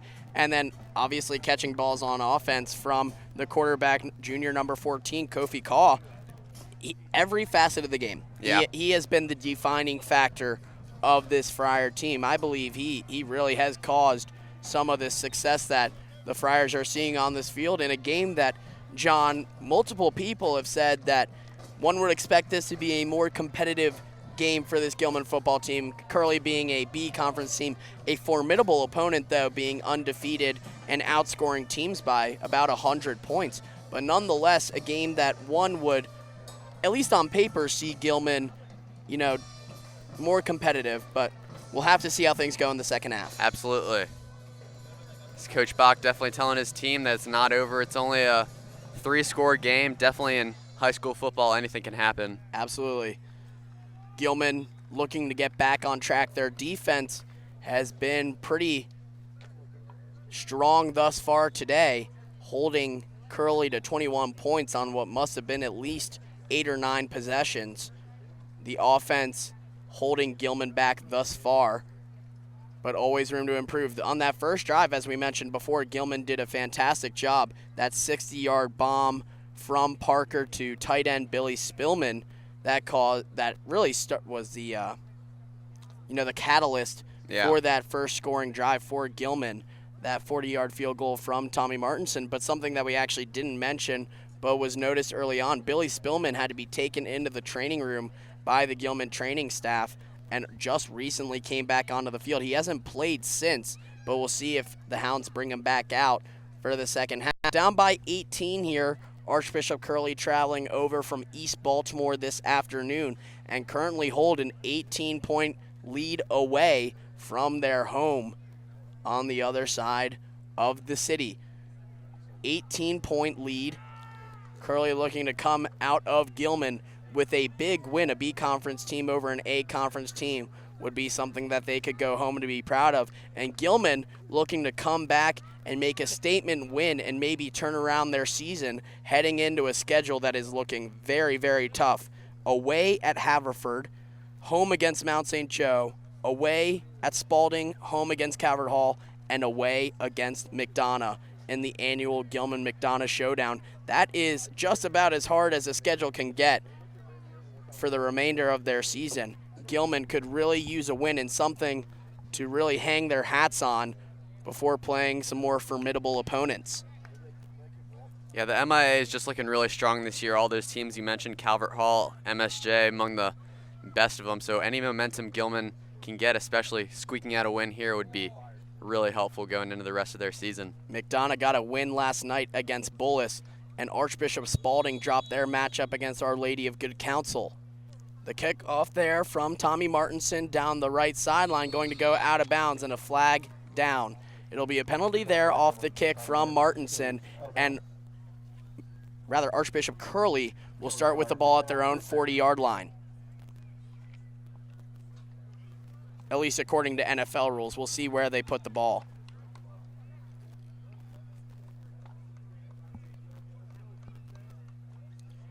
Looks like for high school, the ball, as a result of that penalty, will start at the 35-yard line as opposed to the NFL's 40. But nonetheless, good field position to start this drive off for the beginning of the second half for Curley. The ball at the 35-yard line, up by 18. So we were talking earlier in the first half about how Curley's just been really creative this entire game with their motion plays and getting a lot of men open. So we'll see what they do in the second half. Kofi Kaw in the shotgun once again. That's really been his preferred position throughout this afternoon. He has Devin Thompson to his right in the backfield. He'll hand it off to him, jumps right through the center of that Gilman defensive line. He has a hole down the right sideline before being forced out of bounds by number 32, Reynolds. A nice run there to kick off the second half for Curley. The senior running back, Devin Thompson, finding the hole and bursting straight through. Great footwork by Thompson as he looked like he was going to get wrapped up by George Russell, number 3, at around the 50, but then he just had a nice cutback and got another 15, 20 yards on that run. The run game has really been successful for Archbishop Curley this afternoon. 2 running backs for the Friars that have been successful, both seniors, Thompson and Howard. Thompson takes the ball again on the run straight through that middle of the Gilman defensive line for another substantial gain, about 5 to 6 yards there for the Friars. 20 seconds in to this second half. Curley definitely wants to come out strong and not give Gilman any opportunities here so that they can try to put this game away. As you've referenced already, a solid 18-point lead. They just want to build on that early in this half. Absolutely. They certainly want to have more points, that differential between the Curley score and the Gilman score, especially if Gilman can find their identity offensively and get back into the game. Kaw handing the ball off to Thompson on the left side. He's going down the sideline before cutting back and being wrapped up and taken down by Rayon Lane. It'll be a first down, though, nonetheless, on a 6 to 7 yard gain there by Devin Thompson, the senior running back. So Curley driving here as the clock strikes 11 minutes. Only 1 minute into the second half, and Curley already on the doorstep right around the 36-yard line in Gilman territory. 2 wide receivers for the Friars, both on the left side, and Howard in the backfield. Kaw will hand it off to Howard, who goes to the right there. A running back draw play there for the Friars, sending Howard in the direction that is opposite of the wide receivers there. A little bit of misdirection from that Curley offense. Yeah, so Howard, one of the better running backs for the Curley Friars. He went out in the second quarter after getting a little injured, but now he's back and he's going to look to be a pivotal part of the Curley offense. Curley striking that balance between 2 running backs, both seniors, Devin Thompson and Julian Howard. And then also they had Ronald Clark come in to score one of those 3 touchdowns in the first half. Handing the ball off there to Howard on the left side, taken down for a medium gain there by number 95, offensive lineman. Third down here and short for Curley, about 2 or 3 yards, give or take, as Kofi Kaw comes from the sidelines with the call. 9.5 minutes left here in the third quarter. 2 wide receivers to the right of Kaw in the shotgun, Denzel Evans and John Monk. Howard in the backfield. The handoff, a draw once again to the left side, and the first down is converted for Curley.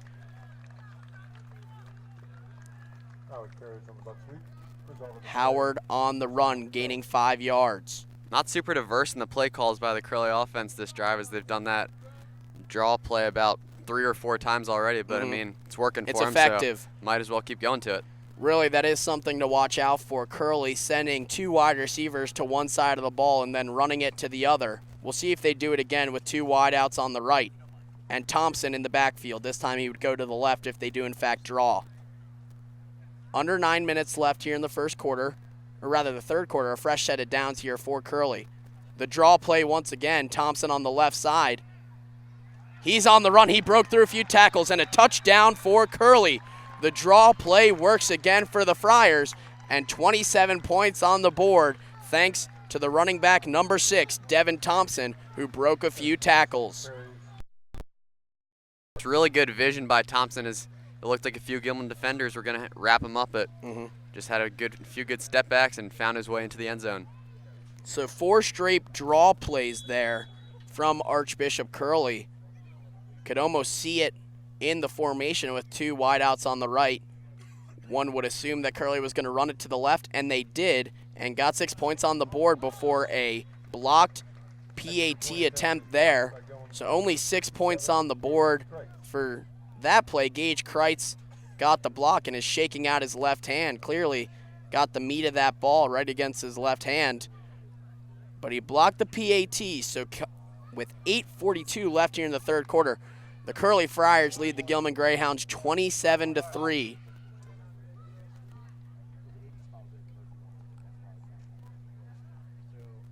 And Gilman will get the ball once again with even more importance on getting points here, as the game slowly but surely might be getting out of hand. They need points.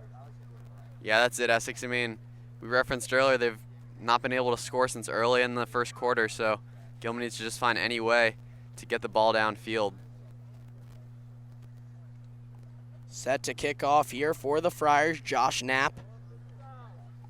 Deep to return, Kenny Green on the near side and Rayon Lane on the far side near the Curley sideline. 8:42 left here on the third quarter from Baltimore, Maryland.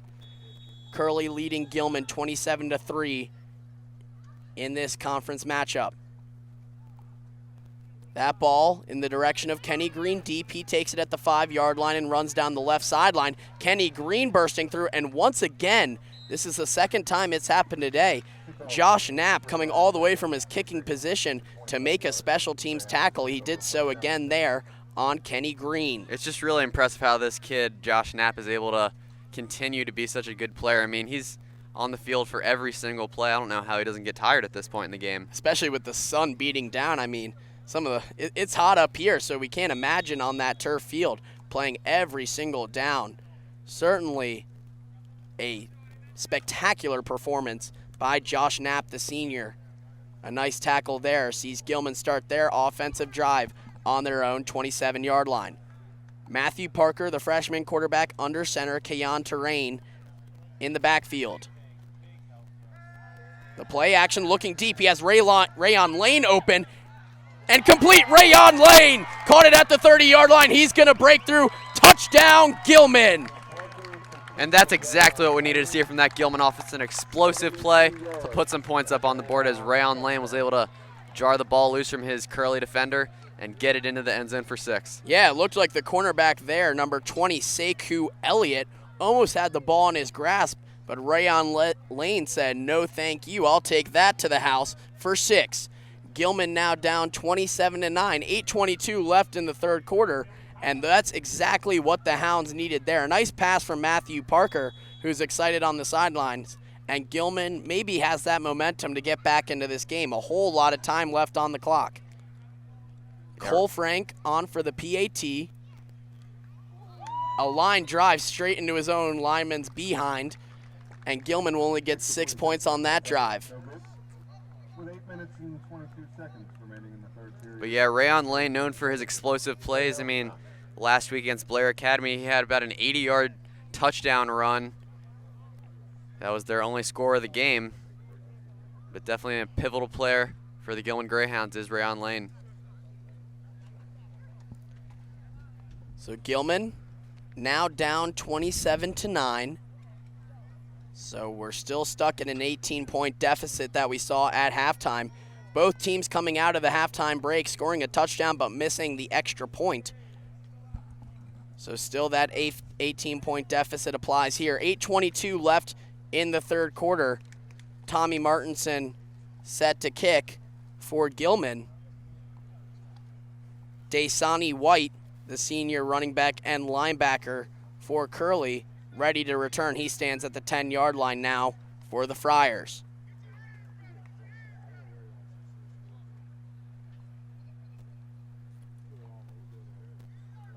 Awaiting the whistle here to kick off for Martinson, the senior. A nice end-over-end kick deep in the direction of White. He'll take it at his own end zone and run to the right side. Finding a little hole there is White on the right side. Taken down, though, by number 21 for Gilman, Wesley Saba, a freshman, and a Greyhound is down. 2 Greyhounds are down, actually.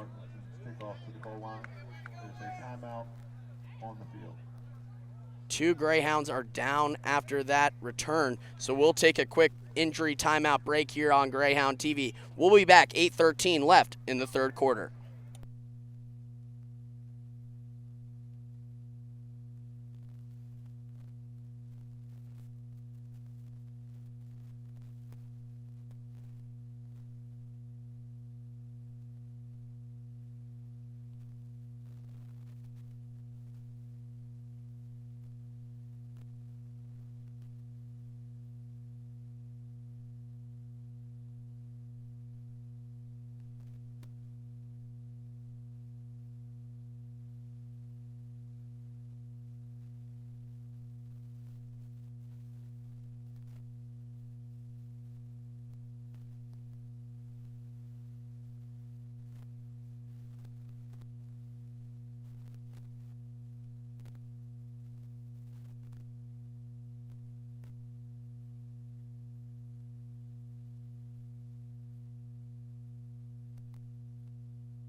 Back here on Greyhound TV after the injury timeout. 2 injured Greyhounds there. Billy Spillman was able to get up under his own power, but Kenny Green taken to the sidelines on the shoulders of the athletic trainers. And he is not able to put any weight on either leg there. He's being truly carried by 3 athletic training personnel to the bench. An unfortunate injury there for Kenny Green, the sophomore running back and linebacker. A run there for Archbishop Curley on first down. That's Julian Howard, who just gets near that first down line. Maybe a 9 or 10-yard gain there. It's going to be a second and short for Curley. The tackle there by Adamy Noor, the senior. First time I've heard his name today, so looks like Coach Bach trying to shuffle a few more players in this game. Kofi Kaw in the shotgun once again. He has a wide receiver on either side, and Howard in the backfield to his left. Looks like an audible coming here from the Curley sidelines. And a handoff to Howard on the draw. Howard on the draw. He has a block down the right side, taken down around the 47-yard line. So that call coming in from the sidelines as an audible really looks to me like, John, Curley's trying to continue to play that draw against the Gilman defense all day long. It's been working, and they're trying to bring it back in on this drive. Yeah, we saw that on their last drive as they did it about 4 times in a row. That got them 6 points on the board. So if I were them, I mean, no reason not to keep doing that if it's still working. 7 minutes left on the clock here in the third quarter. Archbishop Curley leading Gilman 18 here Their drive currently at the Gilman 47-yard line with a fresh set of downs. Kofi Call handing the ball off on a wide receiver sweep, taken down there by Gage Kreitz, the senior. Denzel Evans, the wide receiver who took the sweep, but Gage Kreitz knew exactly what was going on and took him down quickly. Yeah, Gage Kreitz, one of the leaders of this team. He's been pretty quiet today, but I mean, that was great vision right there as he was able to storm the backfield and stop that play before it began. The third tackle of the day for the senior defensive lineman. A loss of about 7 yards for Archbishop Curley actually sends them back in their own 50% of the field. They're now at their own 47-yard line. Caw in the shotgun, 2 wide receivers to the left. Another shifts over to the left side. Caw looking deep along the left sideline. He overshoots his wide receiver there, Denzel Evans, who took the wide receiver sweep on the last play. So it'll be a 3rd and long here for the Friars. That's another example of something we referenced earlier about how Call's just had a lot of open receivers, but he's just not been able to connect today as the wide receiver was open around the 30-yard line, but the ball is out of bounds. Just another instance of those missed opportunities from the junior quarterback. Looking to get back here, 3rd and long for Kofi Caw. 1 wide receiver on each side of him. Evans on the right, Monk on the left. In the shotgun, sending Evans on a sweep. Once again, it'll be another draw, though, with Howard. He breaks free. He might have an opportunity, but taken down by number 28. That's Adamy Noor. His 2nd tackle of the drive forces a 4th down here for Curley. Breaking free was Julian Howard. Almost was able to break free enough from Noor to get the 1st down, but Adamy Noor just wrapped his arms around the runner there to take him down, and it looks like Archbishop Curley is going to go for it with about a 4th and 7. 2 wide receivers on the left side. Watch out for this draw on the right. Looking to draw the Gilman defensive line off sides here with the hard count. Bringing a lineman to the left. Call looking deep. It's that same play, and he is in bounds, it looked like. The referee is going to call out of bounds. A turnover on downs for Archbishop Curley. That's a play, John, we saw actually earlier in the game with Denzel Evans sweeping over to the left side from the right and finding that little hole in the Gilman defense. He found it once again, but same as last time, Kofi Caw overthrew him and he couldn't bring the ball down. Yeah, the receiver looked like he was going to be in bounds, but he just had to jump up a little bit to try to get that ball, and his back landed out of bounds, and so Curley will turn the ball over, and Gilman, pretty good field position, I'd say, to start this drive. They start the drive at their own 43-yard line. Lucky there to get off the field. Once again, same as last time, Denzel Evans was wide open there along the left sideline, but Kofi Caw could not find him in open space. So it'll bring on the Gilman offense once again, down by 18. Parker with trips to the right. Play action, looking to his wide receiver there, Chung in the center of the field, and he goes down. A 1st down play there.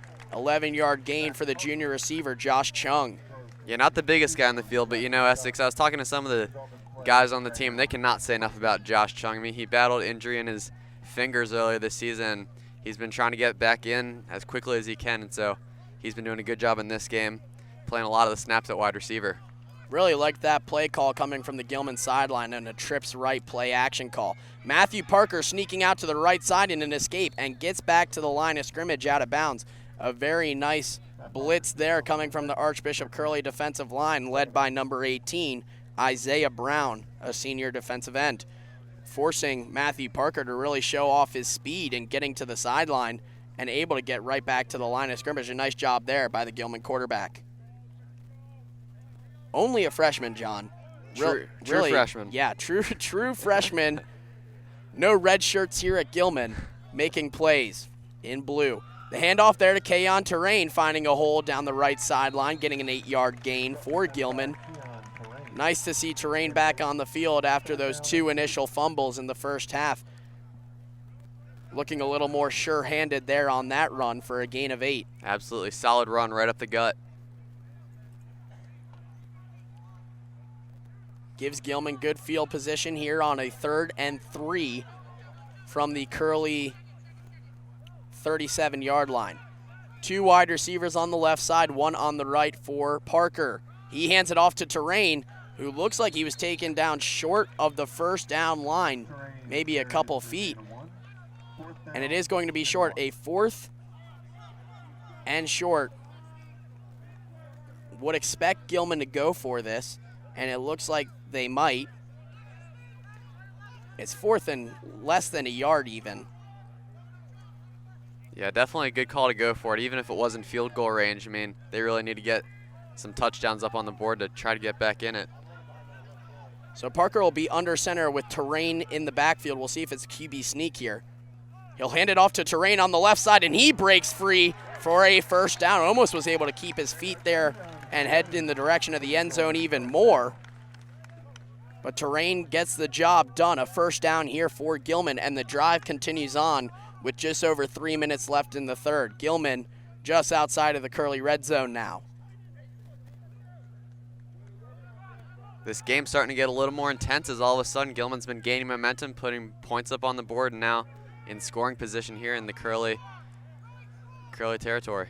Gilman could get within 10 points on this drive with a touchdown and a 2-point conversion. Parker in the shotgun, hands off to Terrain on the right side. Taken down there for a more modest gain, 2 or 3 yards there. Looked like he had the corner Essex, but good job by the Curley defense swarming him there, not letting him get any extra yardage. Coming on now, Billy Spillman, after that prolonged injury break.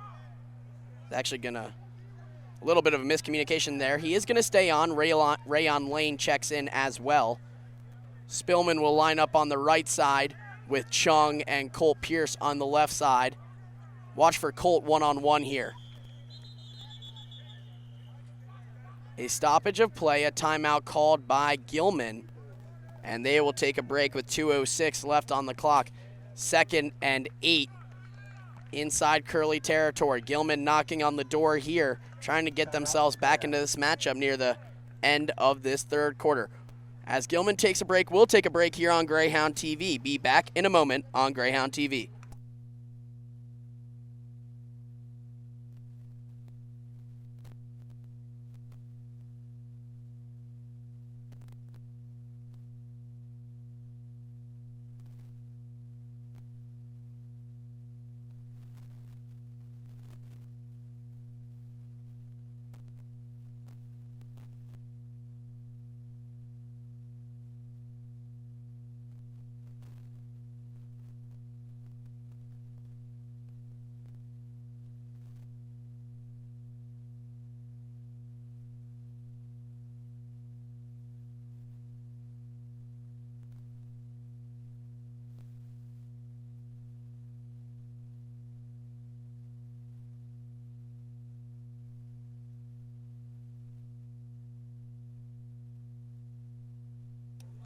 Back here on Greyhound TV from the timeout called by the Gilman sideline. 2:06 left in the third quarter. Gilman on the Archbishop Curley 25-yard line with 2nd and 8.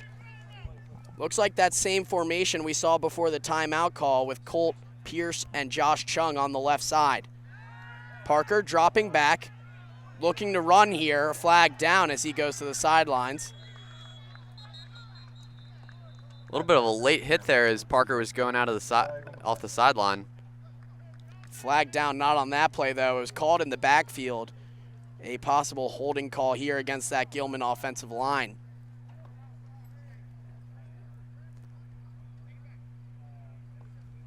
Gilman does appear to be backing up in anticipation of this call.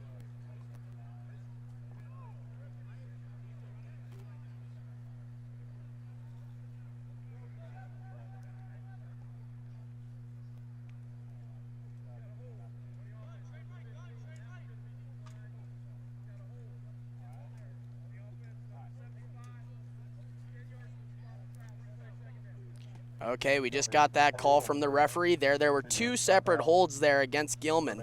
One against number 15, Mateus Carroll. That one was declined by Curley. The second holding against number 77, Stephen Gladys. and that one will be accepted. 10 yards from the spot of the foul. Will place the ball at the 40-yard line with a 2nd and 23 for Matt Parker in the shotgun. A low snap there. Parker looking to the left side. A flag down. Parker stays on his feet and goes out of bounds at the 36-yard line. It might be another holding call against that Gilman offensive line. A nice run there by Parker, though, to at least get to the sideline. The spot of the foul is at the the Curley 46-yard line. So if Gilman does in fact get penalized, they may be backing up into their own territory here.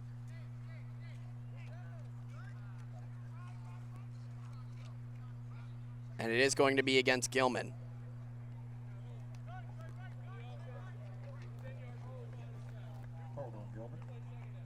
Another hold against Gilman prior to the pass, so it'll be a 10-yard penalty flag. That puts Gilman at their own 44-yard line. So in what a drive that initially appeared so promising, Gilman really shooting themselves in the foot here. 2nd and 32 from their own 44-yard line. Parker with the quick draw play to Torrain. He is taken down by the Curley defense, possibly for a loss there.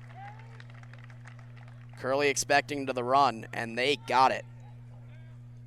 As the clock ticks to about 1.5 minutes left here in the third quarter, this is going to leave Gilman with a very long play here as for third down. Is 3rd and 31 from their own 43.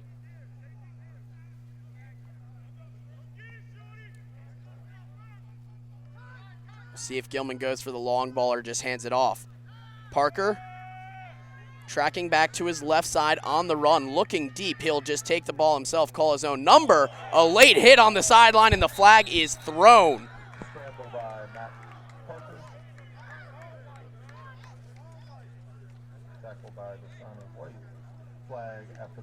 Head coach Nick Bach pulling Matthew Parker to his feet and giving him a slap on the helmet. Job well done.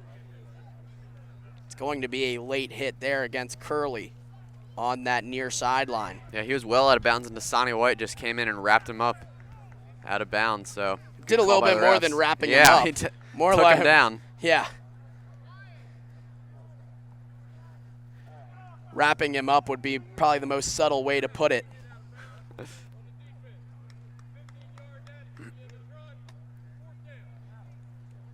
According to high school football rules, an unnecessary roughness play is just going to add 15 yards to the spot of the foul, but it will not be an automatic first down for Gilman. So they will move in the direction of the first down line, but it'll still be 4th down from in between the Curley 29 and 30-yard line.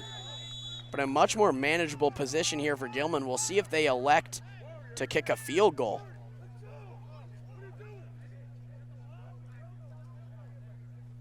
And they are going to bring out Ward Calhoun to hold and Tommy Martinson to kick. 10 seconds left on the play clock here. Gilman's going to have to hurry.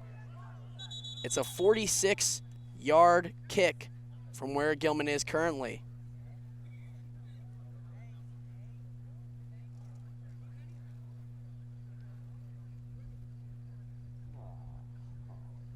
The flag is waved off there. That's like a timeout.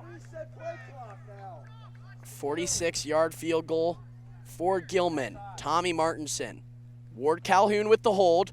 Martinson with a long driving kick, and it is no good to the left. It had the distance there from the senior, but just a touch to the left of the uprights, and the score will remain 27-9 near the end of this third quarter. Yeah, I mean, Gilman really shot themselves in the foot there with penalties on that drive.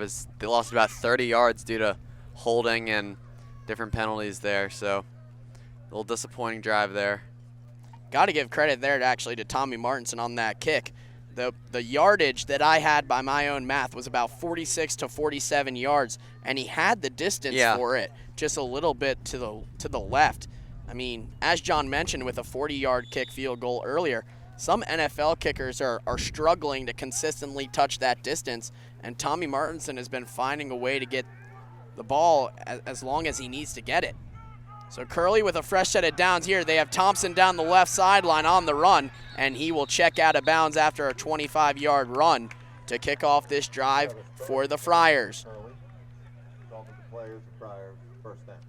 A first down for Curley. The ball placed just about at their own 44-yard line as Devin Greenidge checks into the game for Gilman on the defensive line. 47.6 seconds left in this third quarter. Curley up by 18. Same place we stood at halftime, same deficit. Curley looking to get some more points. Kofi Kaw in the shotgun, handing it off to Thompson. Once again, Thompson finds a hole. He gets a block, and he is running down the left sideline before Matthias Carroll sends him out of bounds at the Gilman 23-yard line. So twice in a row, Archbishop Curley running the ball to the left side of the field with Devin Thompson, and substantial gains on each play to take Curley almost into the Gilman red zone within 2 plays. Yeah, it's about 45 yards and just 2 rushes for Thompson. Yeah. So, man, great job by him finding his way through the Gilman defense. Curley able to pick up their blocks both on the line and further down the field to create avenues for Thompson to get big chunks of yards on runs. Fantastic short little drive here for Curley. Only about 10 seconds elapsed. Kaw in the shotgun, 2 wide receivers to his right. He'll hand it off to Thompson once again, this time smothered by the Gilman defensive line at the line of scrimmage. Thompson carries for his short game, tackled by Gilman, Terrain. And it looks like Curley will be content to let the last 20 seconds of this third quarter run out on the clock. So at the end of the third quarter here at Sochier Stadium, Archbishop Curley leading Gilman 27-9. Gilman with some opportunities here in the second half, but squandered because of some offensive miscues, mainly holding penalties coming from the offensive line. So, John, there's going to be a lot left to do here for the final 12 minutes on the clock for Gilman, and it starts with this drive here on defense. Yeah, certainly no easy task for Gilman. I mean, great field position by Curley to start the fourth quarter, as well as a 18-point deficit. So, obviously not out of the question, but Gilman's really going to have to give everything they have if they want to get back in this game. Absolutely. It's going to start with a defensive stop here, and the Gilman offense initially coming into the second half looked really good. Rayon Lane with that nice catch off of the pass from Matthew Parker. It was a deep ball, and Lane was able to corral it and go straight to the end zone for 6. But ever since then, Gilman is kind of same in the first half after that first drive. They've sputtered. Yeah, they got down all the way to about the 25, 20-yard line on one of those drives, and then penalties plagued them and put them back in their own territory. So Gilman's got to work on not getting any of those pointless penalties and just be smart about their play calls. Gilman went from 2nd and 3 to 2nd and 33 within 3 plays. 3 straight holding calls against Gilman really, as John said, plagued that drive for the Hounds. They looked like they were on the doorstep, really could have caused some issues for that Curley defense, but they did it to themselves there. Nothing that Curley really did to stymie that Gilman offensive drive. So it's going to be up to them here. Handing the ball off this time to Howard. Gilman in on the stop once again. Several Greyhounds there. Stephen Gladys, Matthias Carroll, and Kayon Terrain, the primary defenders on that play for the Gilman defensive line. Stopping Curley, leaving them with about a 3rd and 7 just outside of the Gilman red zone on the 22-yard line. We've yet to see a field goal kick today from Archbishop Curley. We've seen extra points, but yet to see a field goal. So we'll see the strategy here from the Friars. The play action, looking there for his receiver in the center of the field was Cybor. Similar, actually, a play we saw in the Ravens game last weekend against the Cardinals, where Lamar Jackson had 2 open receivers, and he ended up throwing the ball right in between them. Same play there for Kofi Kaw. He had Cybor open short, and then he also had Josh Knapp open deep, and he shot the ball right in between them. So a 4th and about 7 here for the Friars, and it appears like they're going to go for it. So a big play for Gilman here to get off the field with no points given up. Caw in the shotgun, lone wide receiver to the left side. Caw scrambling, Gilman getting after him, and he's taken down. Matthias Carroll in on the sack. Rayon Lane was there as well, and Gilman will get the ball at their own 39-yard line. So a big play there for the Hounds, John, in that they get off the field, no points given up, but also with that sack, it being 4th down, they get the ball in a much better field position than what they really initially could have hoped. Yeah, obviously, I mean, great job by Matthias Carroll. He took the quarterback down for about a sack of 15 yards, and so Gilman now has much better field position than they thought they would. So a good opportunity for them to score here with about 11 minutes left in the rest of this game. Gilman still trailing here by 18. So a 3-score deficit still remains for the Hounds. Checking in is number 55, Amir Curley for the offensive line. So Gilman going heavy on the line. 3 wideouts, though, for the Hounds. Lane, Chung, and Pierce. Watch out for Pierce on the right side. Parker scanning the field, runs to his left, and just throws the ball out of bounds in the direction of number 85, Philip Rosenthal, checking in at tight end. Yeah, good coverage by Curley there, as none of the Gilman receivers seemed to be open, and Parker was a bit stranded back there. It did look like Parker was trying to find Colt Pierce on the right sideline. His first look was over to the right side before escaping to the left and just throwing the ball out of bounds. I think Gilman is going to try and target Pierce in this 4th quarter just because of that height advantage he has on the Curley corners. Absolutely. We don't have the heights listed on our roster, but we got to imagine he's one of the taller players on this team. Parker in the shotgun. Looking deep on the right side in the direction of Rayon Lane. This time intercepted by, you guessed it, Josh Knapp, Mr. Do-It-All for Curley. Gilman looking to get that same result they had last time, where the cornerback was unable to corral the ball and Rayon Lane caught the ball for a touchdown. This time, though, Curley wins that matchup. An interception thrown by Parker, who looked like he was more just hoisting it up and trying to give Rayon Lane an opportunity to snag it. But this time the height advantage won, and Josh Knapp caused the turnover for Curley. Yeah, sometimes not always the worst idea to call a play where you give your receiver the opportunity to make the play over the defenseman, but obviously, as you saw, just couldn't get it done there, as Knapp's been doing great today. That one really more just came up to height advantage. Nothing against Rayon Lane there. He gave it his all trying to get the ball, but Josh Knapp had several inches on him there in terms of height. On the right sideline, he has a little bit of a hole to run, getting past the Gilman defender on the sideline. He cuts the edge, he cuts back in, but it looks like his foot may have graced the outline, rather the sideline. Foot grazing the sideline there before he cut back inside. A great run there nonetheless by Julian Howard, the senior running back, taking Curley all the way into Gilman territory on the Hounds' 39-yard line. 10:41 left in this 4th quarter. Yeah, that one could have gone to the house, Essex. I mean, looked like he had a great cutback, just as you mentioned, grazing that sideline. 2 wideouts to the left of Caw in the shotgun. He motions another wideout to the left, and another draw play there. We've seen it all day from Curley.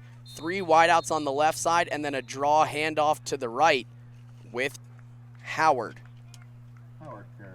Really been the MO of this Curley offense all day long, and it has been working, John.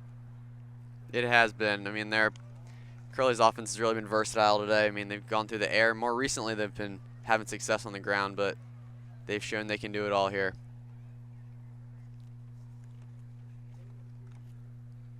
Curley drawing up a play here with 2nd and 5.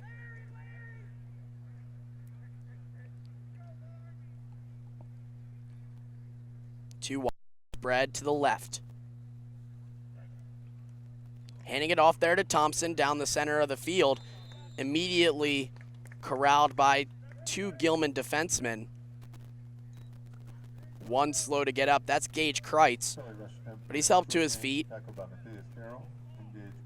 Matthias Carroll and Gage Kreitz in on the tackle. per Mr. Russell Wren, the PA announcer today to our left. That's the 5th tackle on the day for Kreitz, the 2nd for Carroll. That draws up 3rd and 5. No gain on that previous run for Archbishop Curley, and Gilman has another opportunity here to get a stop. Same formation, 2 wideouts on the left for Caw in the shotgun. He'll hand it off to Thompson on the draw once again. This time, a different result. Flags down all over, so that ball might be coming back, but a big gain for Thompson. It was the same exact play, just a different result, but it might be coming back. 2 flags went flying in as Thompson was still running.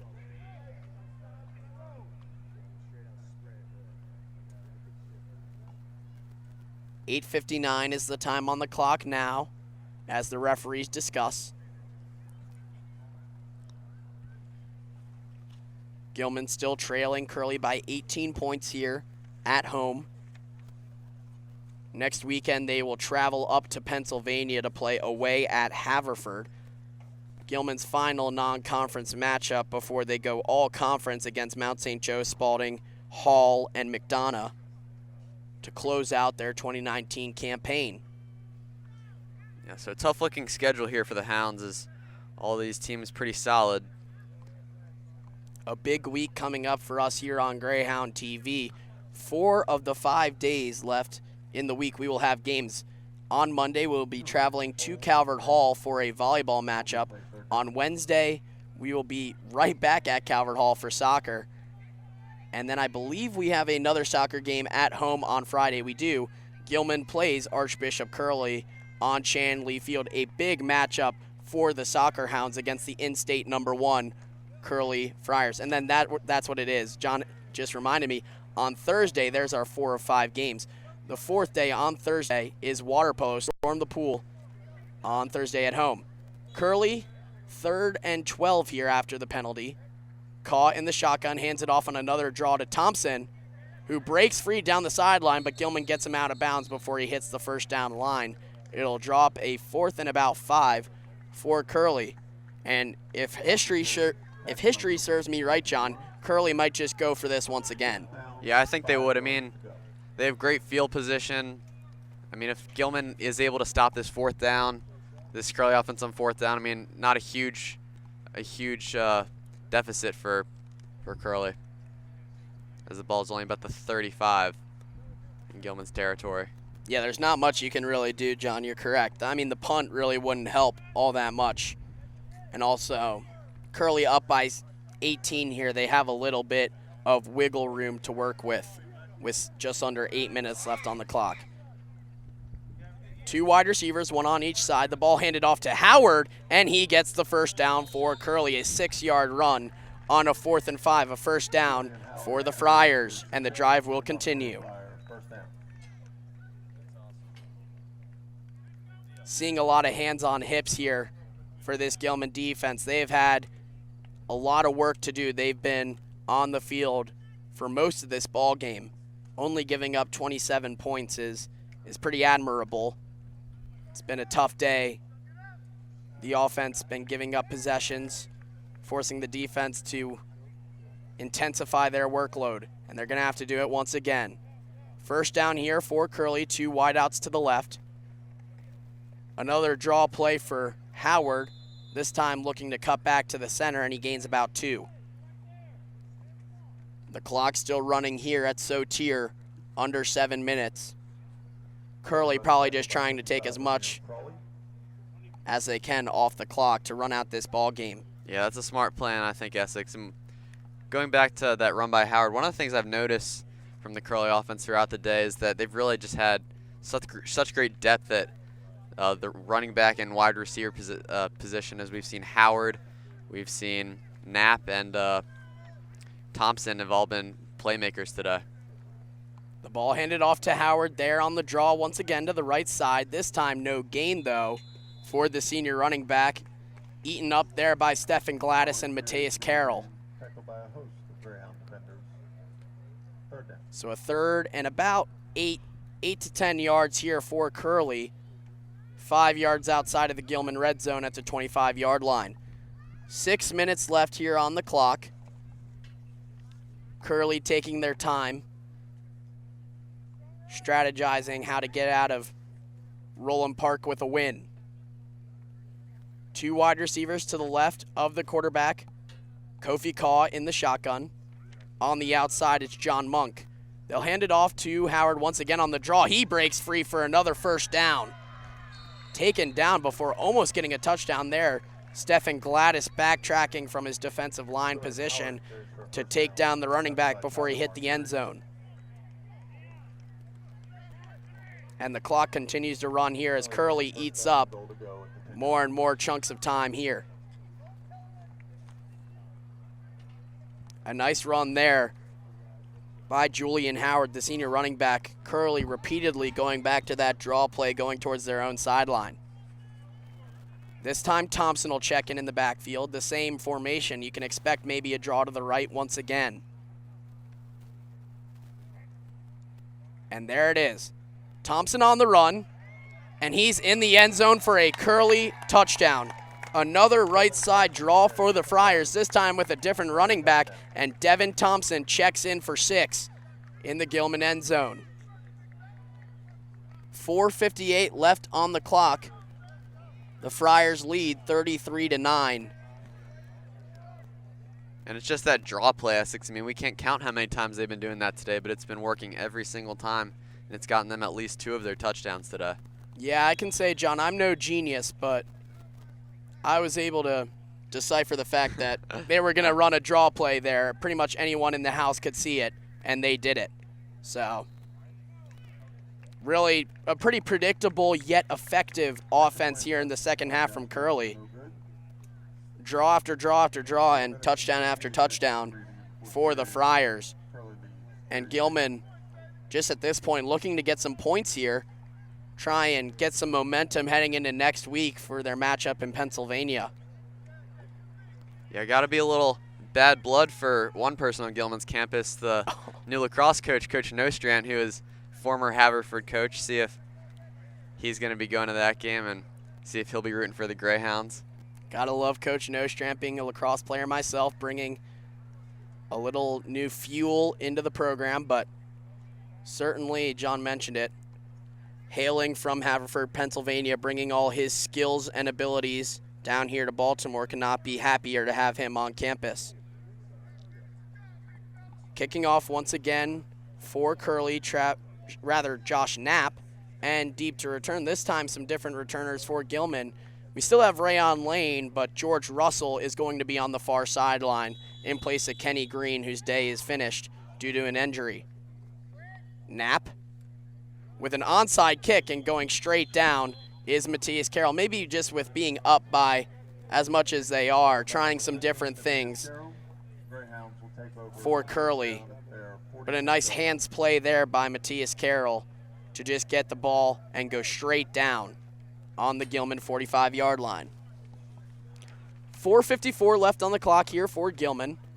Looks like the starters are still going to go out on the field. Matthew Parker still in at quarterback.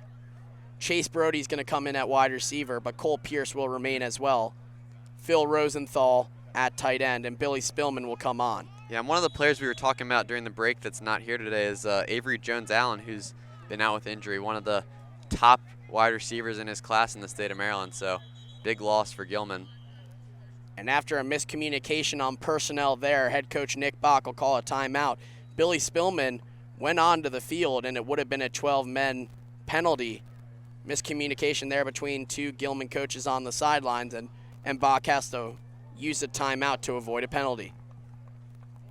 It's actually, John, it's funny. It's very similar to a play that I saw actually on Thursday Night Football about a week ago when a player wanted to go. Well, a player was being forced to go on the field, and he didn't want to because he knew it was going to be 12 men, but his coach forced him out there.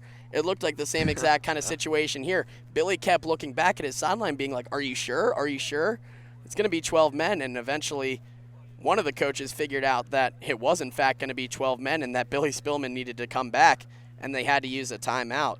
So good awareness, at least by Spillman. He knew what he was doing was wrong, but he was forced to do it regardless. A smart play by Billy Spillman, being aware of what's going on the field. Certainly some of that senior leadership on display. Billy Spillman, a senior here at Gilman, playing varsity football once again and will take his talents to Chanley Field to our left in the spring for varsity lacrosse. And then after that, he'll be heading to Yale University to play lacrosse. Parker in the shotgun, trips to his right. A blitz coming from Curley, snubbed by a lineman, and that ball too low in the direction of Colt Pierce. Second down here for Gilman, 4:48 on the clock. Parker scrambling on that pass play, looking for his big wide out Colt Pierce in the center of the field. Just too low, couldn't find him.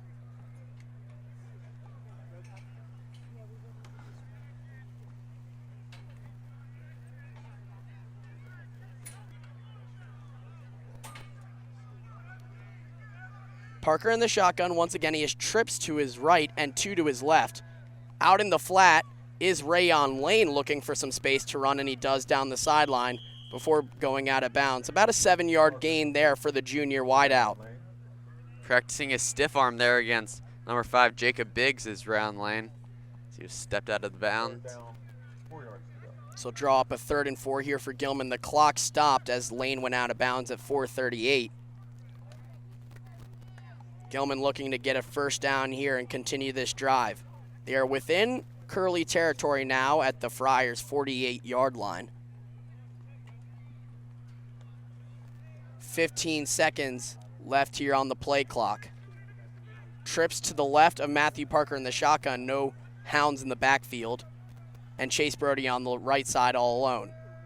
Looking in the flat once again to Colt Pierce. He connects, and it is a first down for Gilman. The drive will continue. A Fryer is down, helped to his feet by Matthew Parker.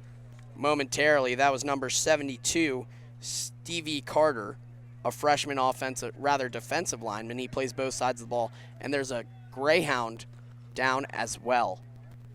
And that appears to be Colt Pierce. The sophomore wideout is down, and he's not moving. We will take an injury timeout break here on Greyhound TV with 4:23 left in this game. We'll be back.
Back here on Greyhound TV, 4:23 left in this matchup between Curley and Gilman. The score now standing at 33-9 as Colt Pierce was slowly taken to the field, to the sideline. In the shotgun is Parker. He's running away from the rush and nicely getting the ball there to his intended receiver, George Russell, along the right sideline. A great play there, John, by the freshman quarterback to find Russell. Yeah, Matt Parker's been trying to get the ball to his receivers all day. Had a little bit of an unlucky streak earlier in the game, but good job finding the open man in George Russell. Did a good job there sneaking away from that Curley blitz, and just at the moment before he was taken down, finding his receiver. Absolutely. Curley's been doing a pretty good job today of applying pressure, as we saw a few plays ago. One of the Curley defensemen, number 19, Reed, was able to get right up the gut, pressure Parker. In the shotgun is the freshman quarterback. He calls his own number on the run through the center of the field, taken down by the back of his jersey and a flag down. A nice run there by Matthew Parker. Didn't see an open receiver and found a hole through the line to run through, and he called his own number. Nice play there by the freshman. There's a flag down. The ball is currently placed at the Curley 20-yard line, so Gilman, for now, is in the Curley red zone, but we'll see which way the flag goes. 3:50 left on the game clock.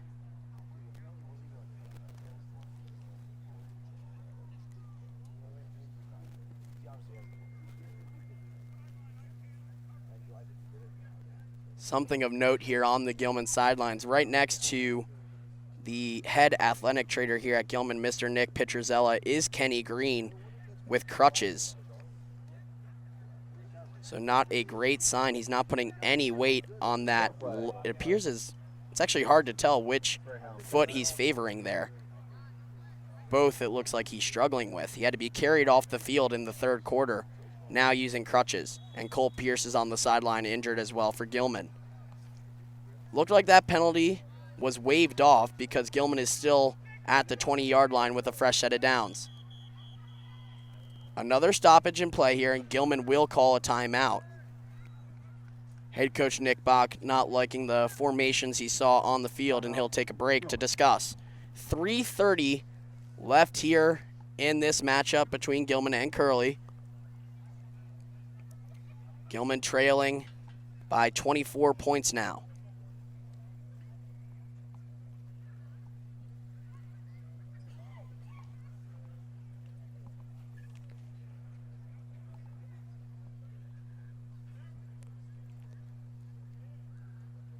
At this point, John, it's safe to say that Gilman is going to be looking on to their matchup next week in Pennsylvania against Haverford.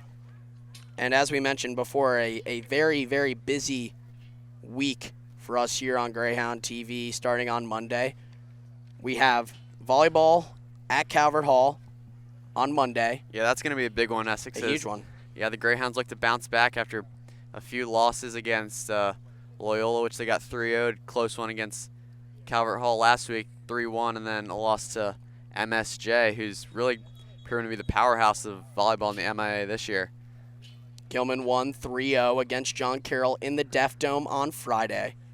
After a productive week for the Gilman soccer team, they have what one of the dads on the team, actually, Graham Farley's father, told me yesterday down in D.C., the most pivotal week of the season playing Calvert Hall and Curley. In the shotgun is Matthew Parker escaping to his left side.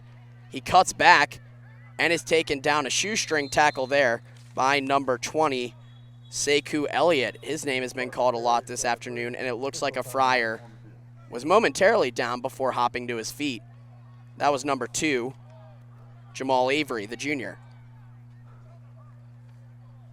The training staff for the Friars came onto the field before Avery hopped straight up to his feet and walked away, so all is good for the men wearing white. The clock running here at Sotier Stadium. Just a little bit over 3 minutes left on the clock. Gilman in the Archbishop Curley red zone. George Russell wide to the right of Parker. Josh Chung in the slot, and Rayon Lane on the left. Kayon Terrain in the backfield. A low snap. Parker, looking to his left now, might be running as he backs up. He throws the ball in the direction of Lane out of bounds, just getting the ball away from that late Curley blitz. He'll bring up a third down here for Gilman. Third and about 6 yards to go.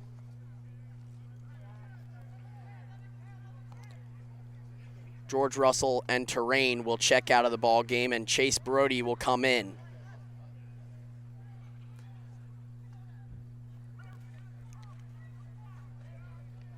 Colt Pierce back in the game after that apparent injury, so good to see him back on the field. Him and Josh Chung are on the right side. He and Josh Chung, rather.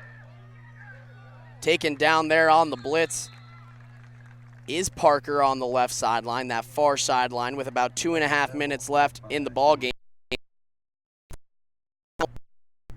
And we'll see if the Hounds do in fact go for it, or possibly just bring out Tommy Martinson to give him another opportunity to kick the ball. Looks like the offense is going to stay on. Keon Terrain checks back in for Chase Brody. Pierce alone on the right side as now Rayon Lane slides into the slot position. And Josh Chung checks in over on the left side. Terrain in the backfield. A low snap there once again, but Parker corrals. Looking deep to the right side towards Rayon Lane. Tipped out of bounds by the Archbishop Curley defense. That was Elliott. And Rayon Lane was momentarily down, but he was helped to his feet by a couple Curley defenders. Looked like on that one, just Parker was going to take a shot and see if Lane could come down with it. And now one would expect for Curley to run out the rest of the game clock here. 1:51 left.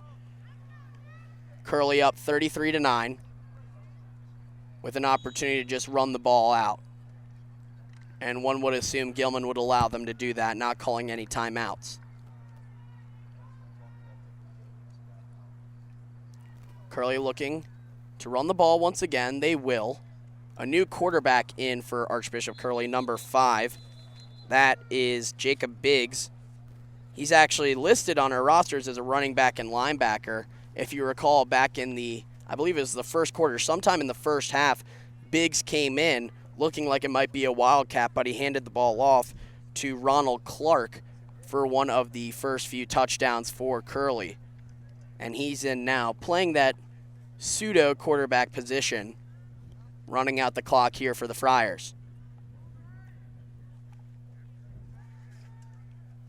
Curley going back to that same formation now with Biggs in the shotgun. He'll hand the ball off once again to Dasani White. Looked like the ball may have popped out there. And a flag down. White was able to retain possession there for the Friars. And we'll see who the penalty is against. The clock stops here at 56.7 seconds.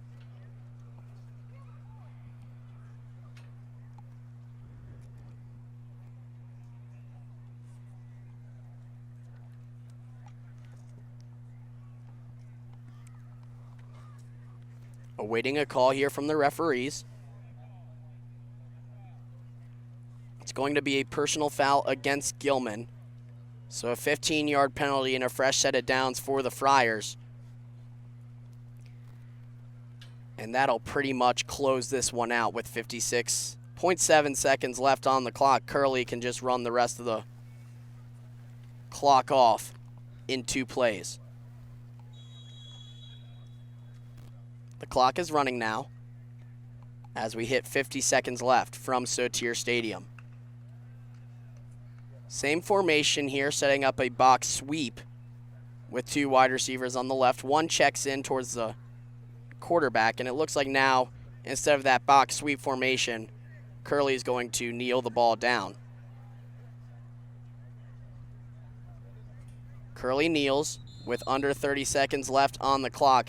And that's going to be the ball game here from the campus of Gilman. So a B conference team in Archbishop Curley coming into Sotier Stadium and stunning the Greyhounds in quite an impressive fashion, winning this ball game 33-9. So Curley continues their undefeated season, getting to 4-0, and Gilman drops down to 1-4 on the season. As we mentioned before, a tough road ahead for the Greyhounds. Haverford next week, and then Mount St. Joe, Spalding, Calvert Hall, and McDonough. So the road certainly does not get any easier here for the Greyhounds after this loss. But as we mentioned before, we'll go through it one more time here on Greyhound TV. A busy week starting next Monday. Volleyball at Calvert Hall on Monday. Wednesday, we go straight back to Red Robin College as the soccer team goes to play the Cardinals. Thursday, we have Storm the Pool for water polo at home. And then Friday, another important soccer matchup for varsity soccer against Archbishop Curley to our left on Chan Lee Field. But that's all for us now here on Greyhound TV. We'd like to thank you for joining us on this fine Saturday afternoon, hopefully getting a little bit of college football in with your dose of high school Gilman football today. We'd like to thank our entire technical crew behind us, led by our faculty advisors, Mr. Cesare Cacanti and Mr. Brooks Matthews, and then our tech supporters this afternoon, Ryan Joyce, Will Vincent, and Kent Lemkin. But for all here on this Saturday afternoon, that'll be it. Alongside John Williams, I've been Essex Thayer. Thank you so much for joining us here on Greyhound TV, and good night.